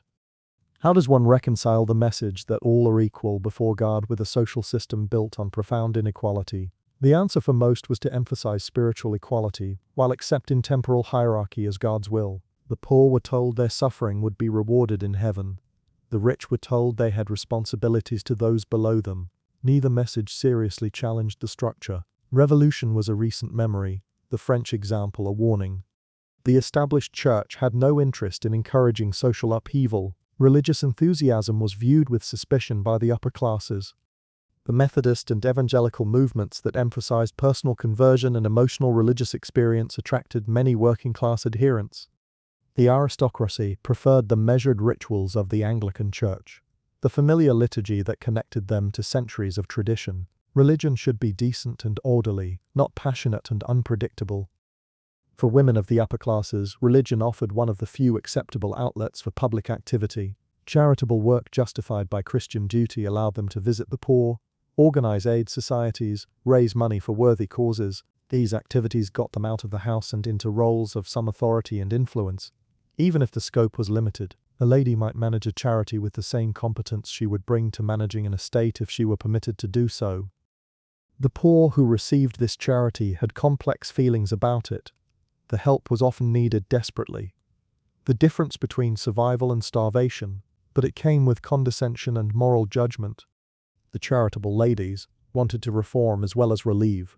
They distributed food but also advice about cleanliness, thrift, moral living. They assumed poverty resulted from personal failings rather than structural problems. The recipients learned to appear grateful and to hide any resentment. The marriage market that consumed so much energy during the London season was ultimately about property and its transmission across generations. Every family with wealth wanted to preserve and ideally expand it. Marriage was the primary mechanism for doing so. A daughter might bring a dowry that could pay off debts or fund improvements to an estate. A son might marry an heiress whose fortune secured the family's position for another generation. The marriage settlements negotiated before weddings were complex legal documents that attempted to provide for various contingencies. What would the wife receive as an allowance? What would be her jointure, the income guaranteed to her if she outlived her husband? How would property be held in trust for children? What happened if there were no children? The lawyers who specialized in these settlements earned substantial fees navigating the intricacies. A woman from a wealthy family might have some of her money settled on her in trust, protected from her husband's creditors and his poor management. This gave her a measure of financial security and independence. A woman from a less wealthy family had less bargaining power. Her father might have little to settle on her beyond a modest dowry, and once she married, she was entirely dependent on her husband's management and goodwill. The birth of children, particularly sons, was the expected outcome of marriage. A couple who remained childless faced questions and speculation. Was there something wrong with one of them? Had God withheld blessing for some reason? The pressure was intense, especially for aristocratic families where the succession of title and property depended on producing an heir. Women bore the physical burden of pregnancy and childbirth repeatedly over the course of a marriage. The maternal mortality rate was high even among the wealthy. Childbirth happened at home, attended by a midwife and perhaps a physician, if the family could afford one. The medical understanding of what could go wrong was limited. If there were complications, there was often little that could be done. A woman in difficult labor might suffer for days before either delivering successfully or dying in the attempt. The infant mortality rate was also high. Even in wealthy families with good nutrition and clean water, babies died of diseases that would later be preventable. Parents learned not to become too attached to very young children, knowing the odds. A family might have 10 children born and only 5 survive to adulthood. The grief was real but had to be borne privately. Public mourning followed prescribed forms, wearing black for a specified period, but the depth of emotional loss was not something that could be adequately expressed within the bounds of propriety. Children who survived infancy were raised according to the principles of their class.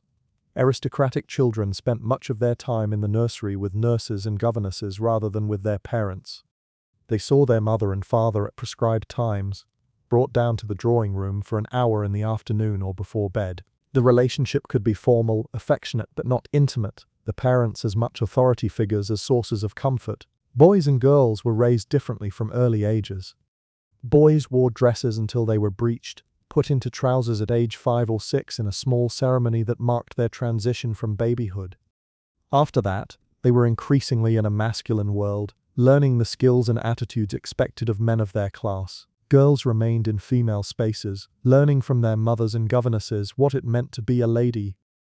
Education for aristocratic children happened at home with tutors and governesses or at boarding schools for boys. The curriculum for boys included Latin and Greek, mathematics, history, some natural philosophy.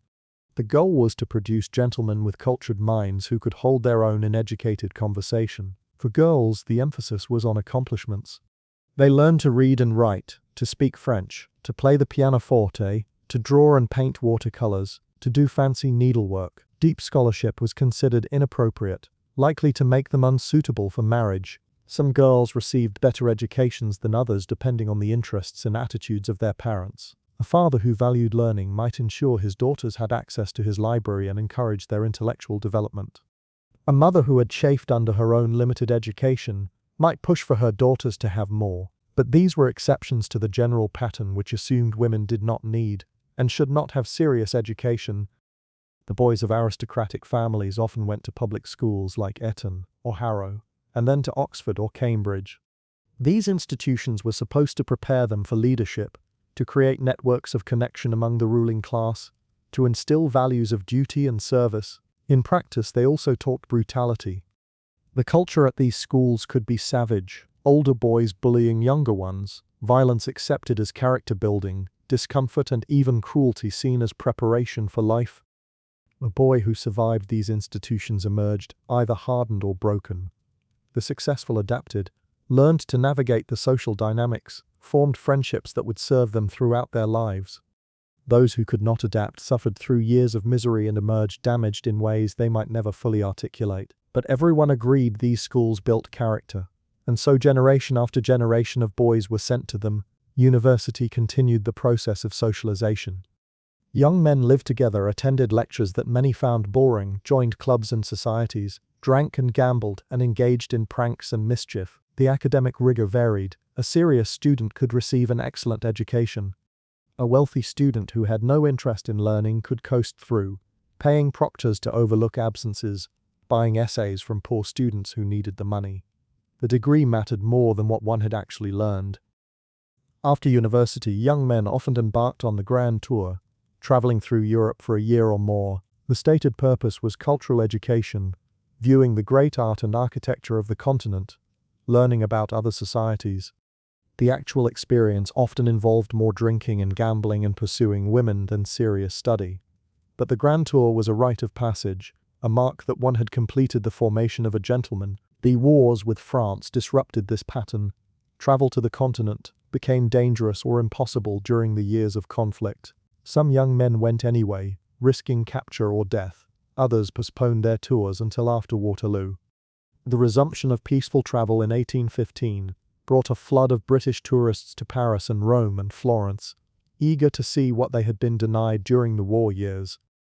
The influence of continental fashions and ideas on British society was significant. Styles in clothing and furniture and interior decoration often originated in France before being adapted to English tastes.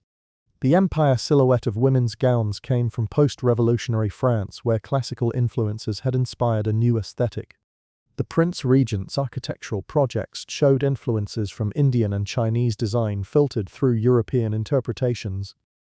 But there was also resistance to foreign influence, particularly anything that smacked of French revolutionary ideas about equality and democracy. The British ruling class had watched the French Revolution devour its aristocracy, and had no desire to see similar events in England. Reformist ideas were suppressed, radicals surveilled, and sometimes arrested. The press censored when it became too critical of the government. The Peterloo Massacre in 1819 demonstrated the government's willingness to use violence against its own people. A large crowd had gathered in Manchester to hear speakers advocate for parliamentary reform.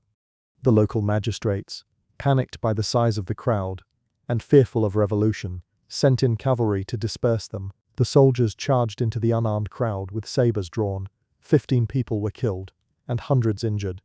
The name Peterloo was a bitter reference to Waterloo, suggesting that the government treated its own citizens as enemy combatants. The incident shocked many but led to increased repression rather than reform. The government passed laws restricting public meetings and tightening censorship. The ruling class closed ranks, convinced that any concession to reform would lead to the chaos they had seen in France. The pressure for change did not disappear, but it was driven underground, waiting for a time when it could resurface with greater force. The aristocracy during the Regency was not monolithic in its political views. Some were conservative, deeply resistant to any change in the established order. Others were Whigs who supported gradual reform, though usually not extending to anything like universal suffrage. A few radicals advocated for more extensive changes, but they were marginal figures, often mocked or ostracized by their peers.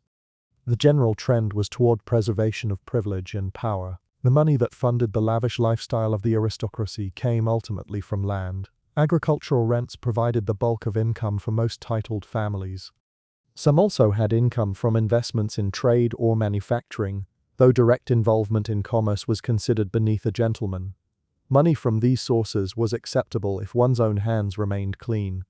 A gentleman might own shares in a factory, but would never actually manage one. The amount of money required to maintain an aristocratic lifestyle was staggering. A great house required constant maintenance and a large staff.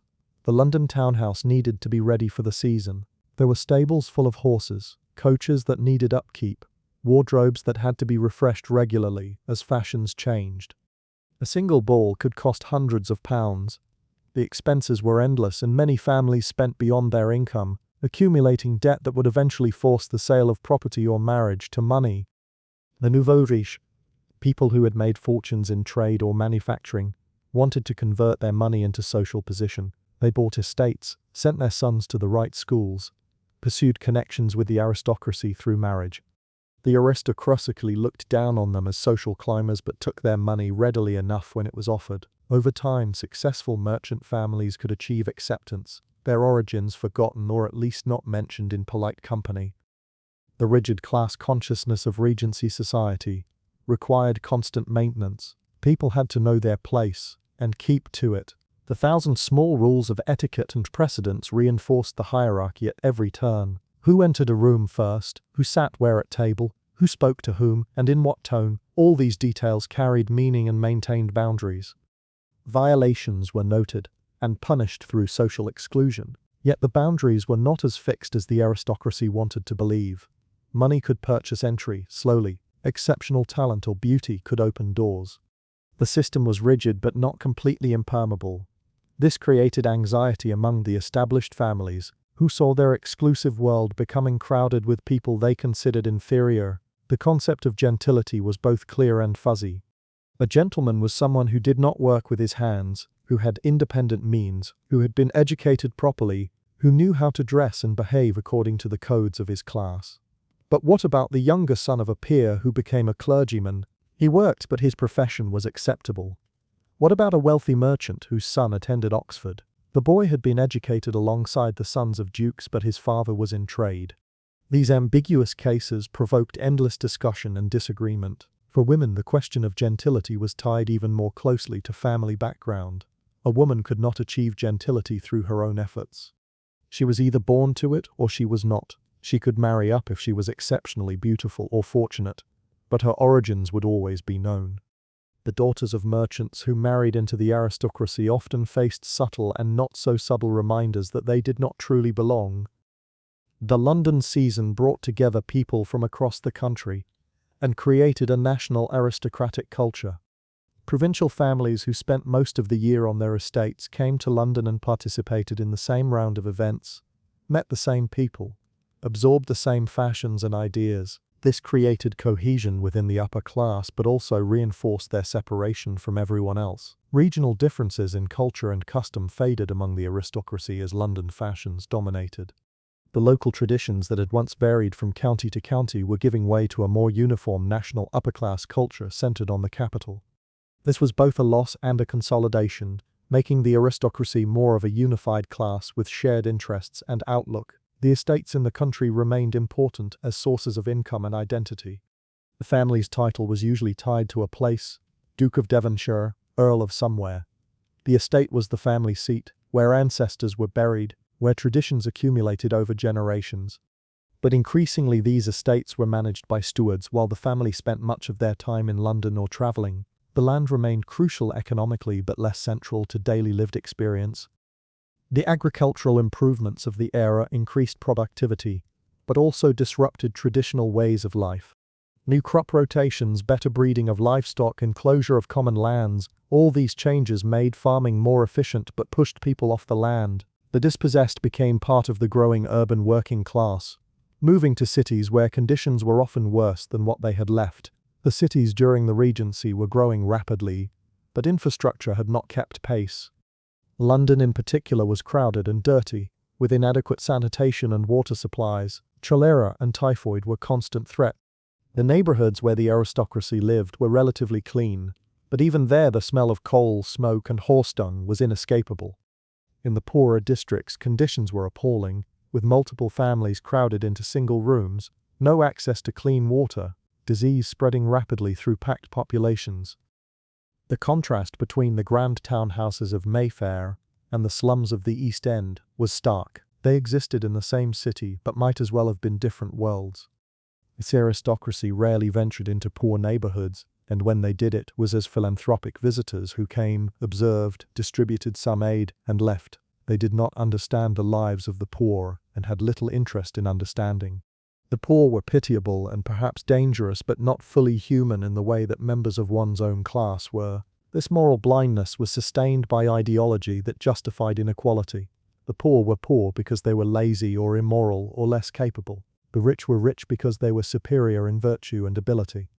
Never mind that one's position was almost entirely determined by the family one was born into. The illusion of meritocracy was comforting to those who benefited from the system. Some voices challenged these assumptions. William Cobbett wrote fierce critiques of the aristocratic system and advocated for the rights of working people. He was prosecuted for seditious libel and fled to America for a time, but his writings continued to circulate and influence reformist thought. Percy Shelley wrote poetry that attacked monarchy and privilege, though his radicalism alienated him from his own class, and he eventually left England to live in Italy. These critics were exceptions.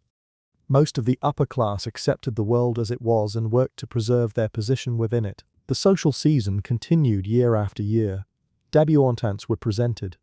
Marriages were arranged. Fortunes were joined or squandered. The great wheel turned and the patterns repeated. For those living through it, each season felt unique and urgent. The particular constellation of people, the specific dramas and romances and disappointments, seemed to matter enormously in the moment. Only with distance does the repetitive nature become clear, the way each generation played out essentially the same rituals as the one before. The young women in white gowns curtsying before the Queen. Each of them felt the weight of her individual hopes and fears. Each believed her story was singular, and in one sense it was. Her specific joys and sorrows, the particular man she loved or settled for, the children she bore or failed to bear, the life that unfolded from these choices. These were hers alone. But the structure within which these individual stories played out was ancient and impersonal, larger than any one person. A girl making her debut in 1815 could not know that the system would persist long after her death, that her granddaughters would curtsy before a different queen in much the same way. She could not know that eventually the entire edifice would crumble, that the social season and debutante presentations would become historical curiosities, quaint traditions maintained more for nostalgia than necessity. She lived in her moment, and that moment felt permanent. The permanence was an illusion, but a powerful one. The aristocracy assumed their position was natural and eternal, ordained by God and sanctified by centuries of tradition. They could not imagine a world where titles did not matter, where birth did not determine destiny, where a woman might choose her own path. Such a world would have seemed not just unlikely but impossible, a violation of the natural order. Yet that world was coming, slowly, in ways that were not yet visible to most observers. The seeds were being planted during the Regency, even if they would not bear fruit for many years. The expansion of education, the growth of industry, the gradual spread of ideas about rights and equality, all these forces were working beneath the surface to undermine the old certainties. For now, in the ballrooms of London, the music played and the dancers turned. The light from hundreds of candles softened faces and made the whole scene glow like something from a dream. The women in their white gowns moved through the figures of the dance with practiced grace. The men in their dark coats and tight breeches partnered them with varying degrees of skill and enthusiasm.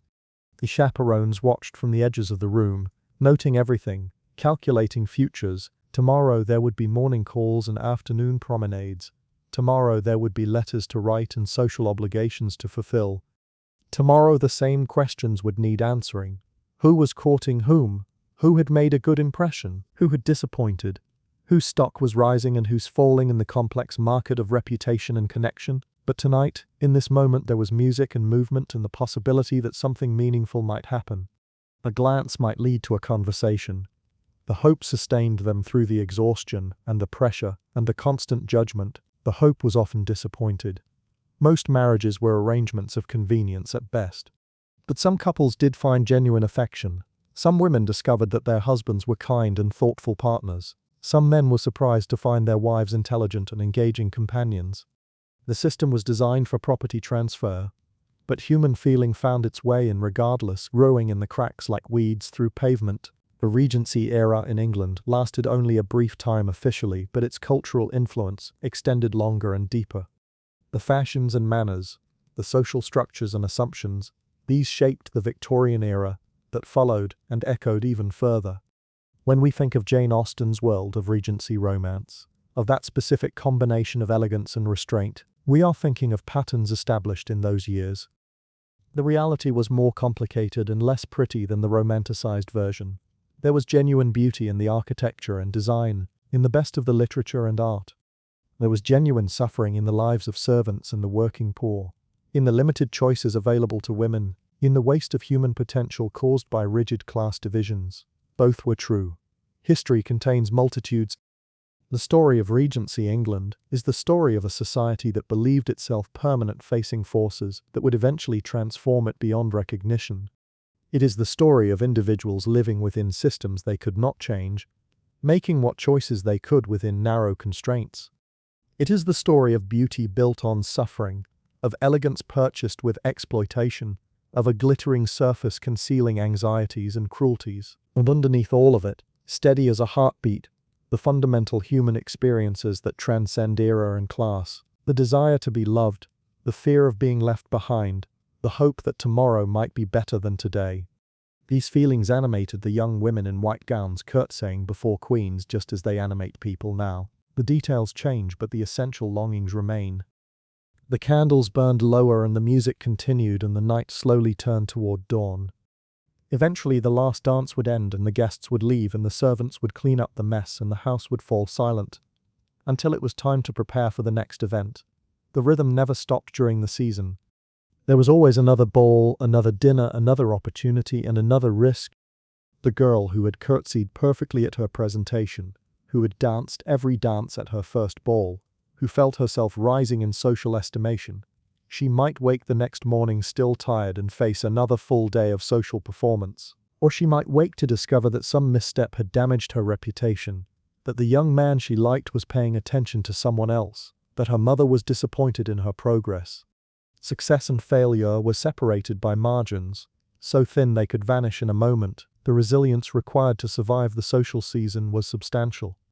To maintain composure under constant scrutiny, to smile when one felt like crying, to make conversation when one was exhausted, to hope when hope seemed foolish. All this demanded strength that was never acknowledged. Women were supposed to be delicate creatures. In fact, they were often tougher than the men who claimed to protect them. The toughness was born of necessity. A woman had fewer options and higher stakes. A man who failed to marry could still have a full life.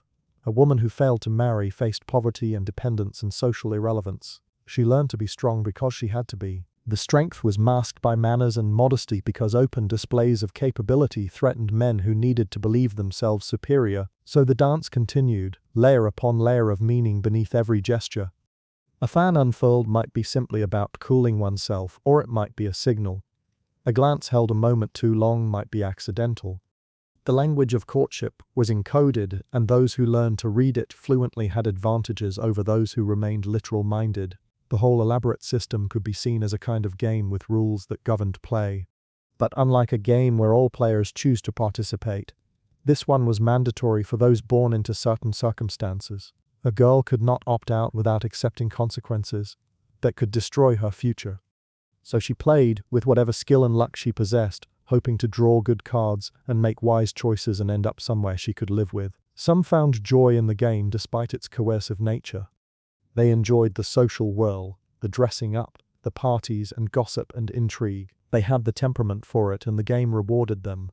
Others endured it as an ordeal, counting days until they could achieve the goal of engagement and then marriage and then finally retreat from the exhausting cycle of performance. The men had more choice in whether and when to participate.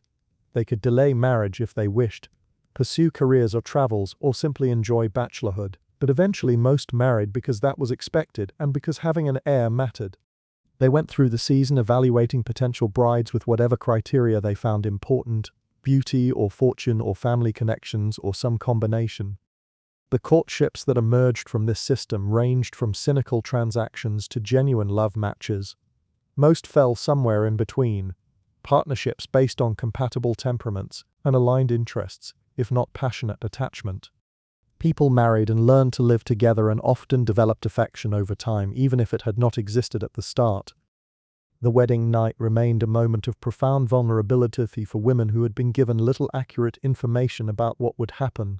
Some husbands were patient and gentle, others were not. The experience shaped the entire marriage that followed, for better or worse. A woman who was traumatized on her wedding night might never fully trust her husband again. A woman who found the experience less awful than she had feared might begin her married life with cautious hope. Pregnancy often followed quickly. The sooner a wife provided an heir, the sooner she had fulfilled her primary duty and could relax somewhat. But pregnancy and childbirth carried serious risks and brought pain and discomfort that women bore because they had no choice. The maternal mortality rate was high enough that every pregnancy carried the possibility of death. Women wrote farewell letters to their children before going into labor, practical preparations for a very real possibility. Those who survived childbirth and raised children found in them both burden and purpose. The love between mother and child could be fierce and profound even in a society that discouraged open emotional expression. A mother might be formal with her children in public, but tender in private moments. The children might remember her more for these private moments than for the public face she showed. The raising of children occupied years of a woman's life. The constant cycle of pregnancy and nursing and early childhood care, the worry over childhood illnesses that could kill quickly, the eventual separation when sons went off to school and daughters began their own preparation for the marriage market. A woman might have little identity beyond wife and mother, but within those roles, she could find meaning and even satisfaction. As mothers grew older and saw their own daughters presented and married, they relived their own experiences from a different vantage. They remembered what it had been like to be young and uncertain, and judged. They tried to prepare their daughters better than they had been prepared, though the constraints of the system limited what they could say or do. Mostly they passed on the same lessons they had learned, because those were the lessons that led to survival if not happiness. The cycle perpetuated itself generation after generation. Grandmothers who had been debutantes in the late 1700s watched granddaughters debut in the 1820s and saw how little had changed. The gowns were different, the hairstyles evolved, but the essential experience remained. A girl still curtsied before a monarch. She still needed to secure a proposal. The marriage market still functioned according to ancient principles of property and lineage, only gradually, too slowly to perceive in the moment. Were new ideas beginning to penetrate? The notion that women might be educated, not just accomplished, the possibility that they might have legal rights within marriage, the suggestion that perhaps merit should matter more than birth. These ideas were radical and most people rejected them, but they were present in the culture, waiting to grow. The Regency era can be seen as a last flowering of the old aristocratic system before the forces of modernity began their serious assault. The social season reached perhaps its peak of elaboration during these years. The rules of etiquette and dress were codified with obsessive detail. The whole apparatus of courtship and marriage was refined to a high art, but the very perfection of the system contained the seeds of its obsolescence. A structure so rigid could not adapt to changing conditions. A hierarchy so dependent on birth could not accommodate the rising importance of industry and commerce. A world that restricted half its population to decorative roles could not compete with societies that began to educate and empower women. The Regency aristocracy could not see this future, but it was coming regardless. For now, the music played and the dancers turned and the season continued its familiar rhythms. Tomorrow would bring new challenges and new opportunities. The young women in their white gowns would wake and dress and perform their roles. The system would roll forward as it had for generations. The hope was that by season's end, a girl would have secured her future through marriage and could rest at last from the exhausting work of being constantly on display. Some would succeed and some would fail by the harsh measures of the time. But all would have lived through an experience that shaped them, taught them about power and performance, about what society valued and what it discarded.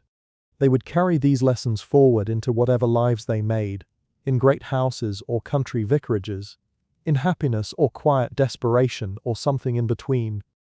The tale of Regency England and its debutantes settles now into memory, into the books and letters and artifacts that remain, into the buildings still standing and the portraits still hanging on walls. The people themselves are long gone. Their hopes and fears and individual stories faded into the general past. What remains is the shape of their world, the patterns they lived within, the beauty and cruelty intertwined. The season ends as it always did, with families returning to the country for the autumn and winter. The ballrooms empty and fall silent. The white gowns are packed away. The memories of who danced with whom begin to fade. Life continues, but at a different pace, quieter, more private. The pressure finally lifted until it begins again next spring. And in that quieter time, perhaps a young woman who married well sits in her new home and wonders what comes next. She has achieved what she was raised to achieve. She is someone's wife now. The future stretches ahead, unwritten but constrained by the same forces that brought her to this point. She will make of it what she can within the space allowed her. It is all anyone could do. It is all anyone ever does.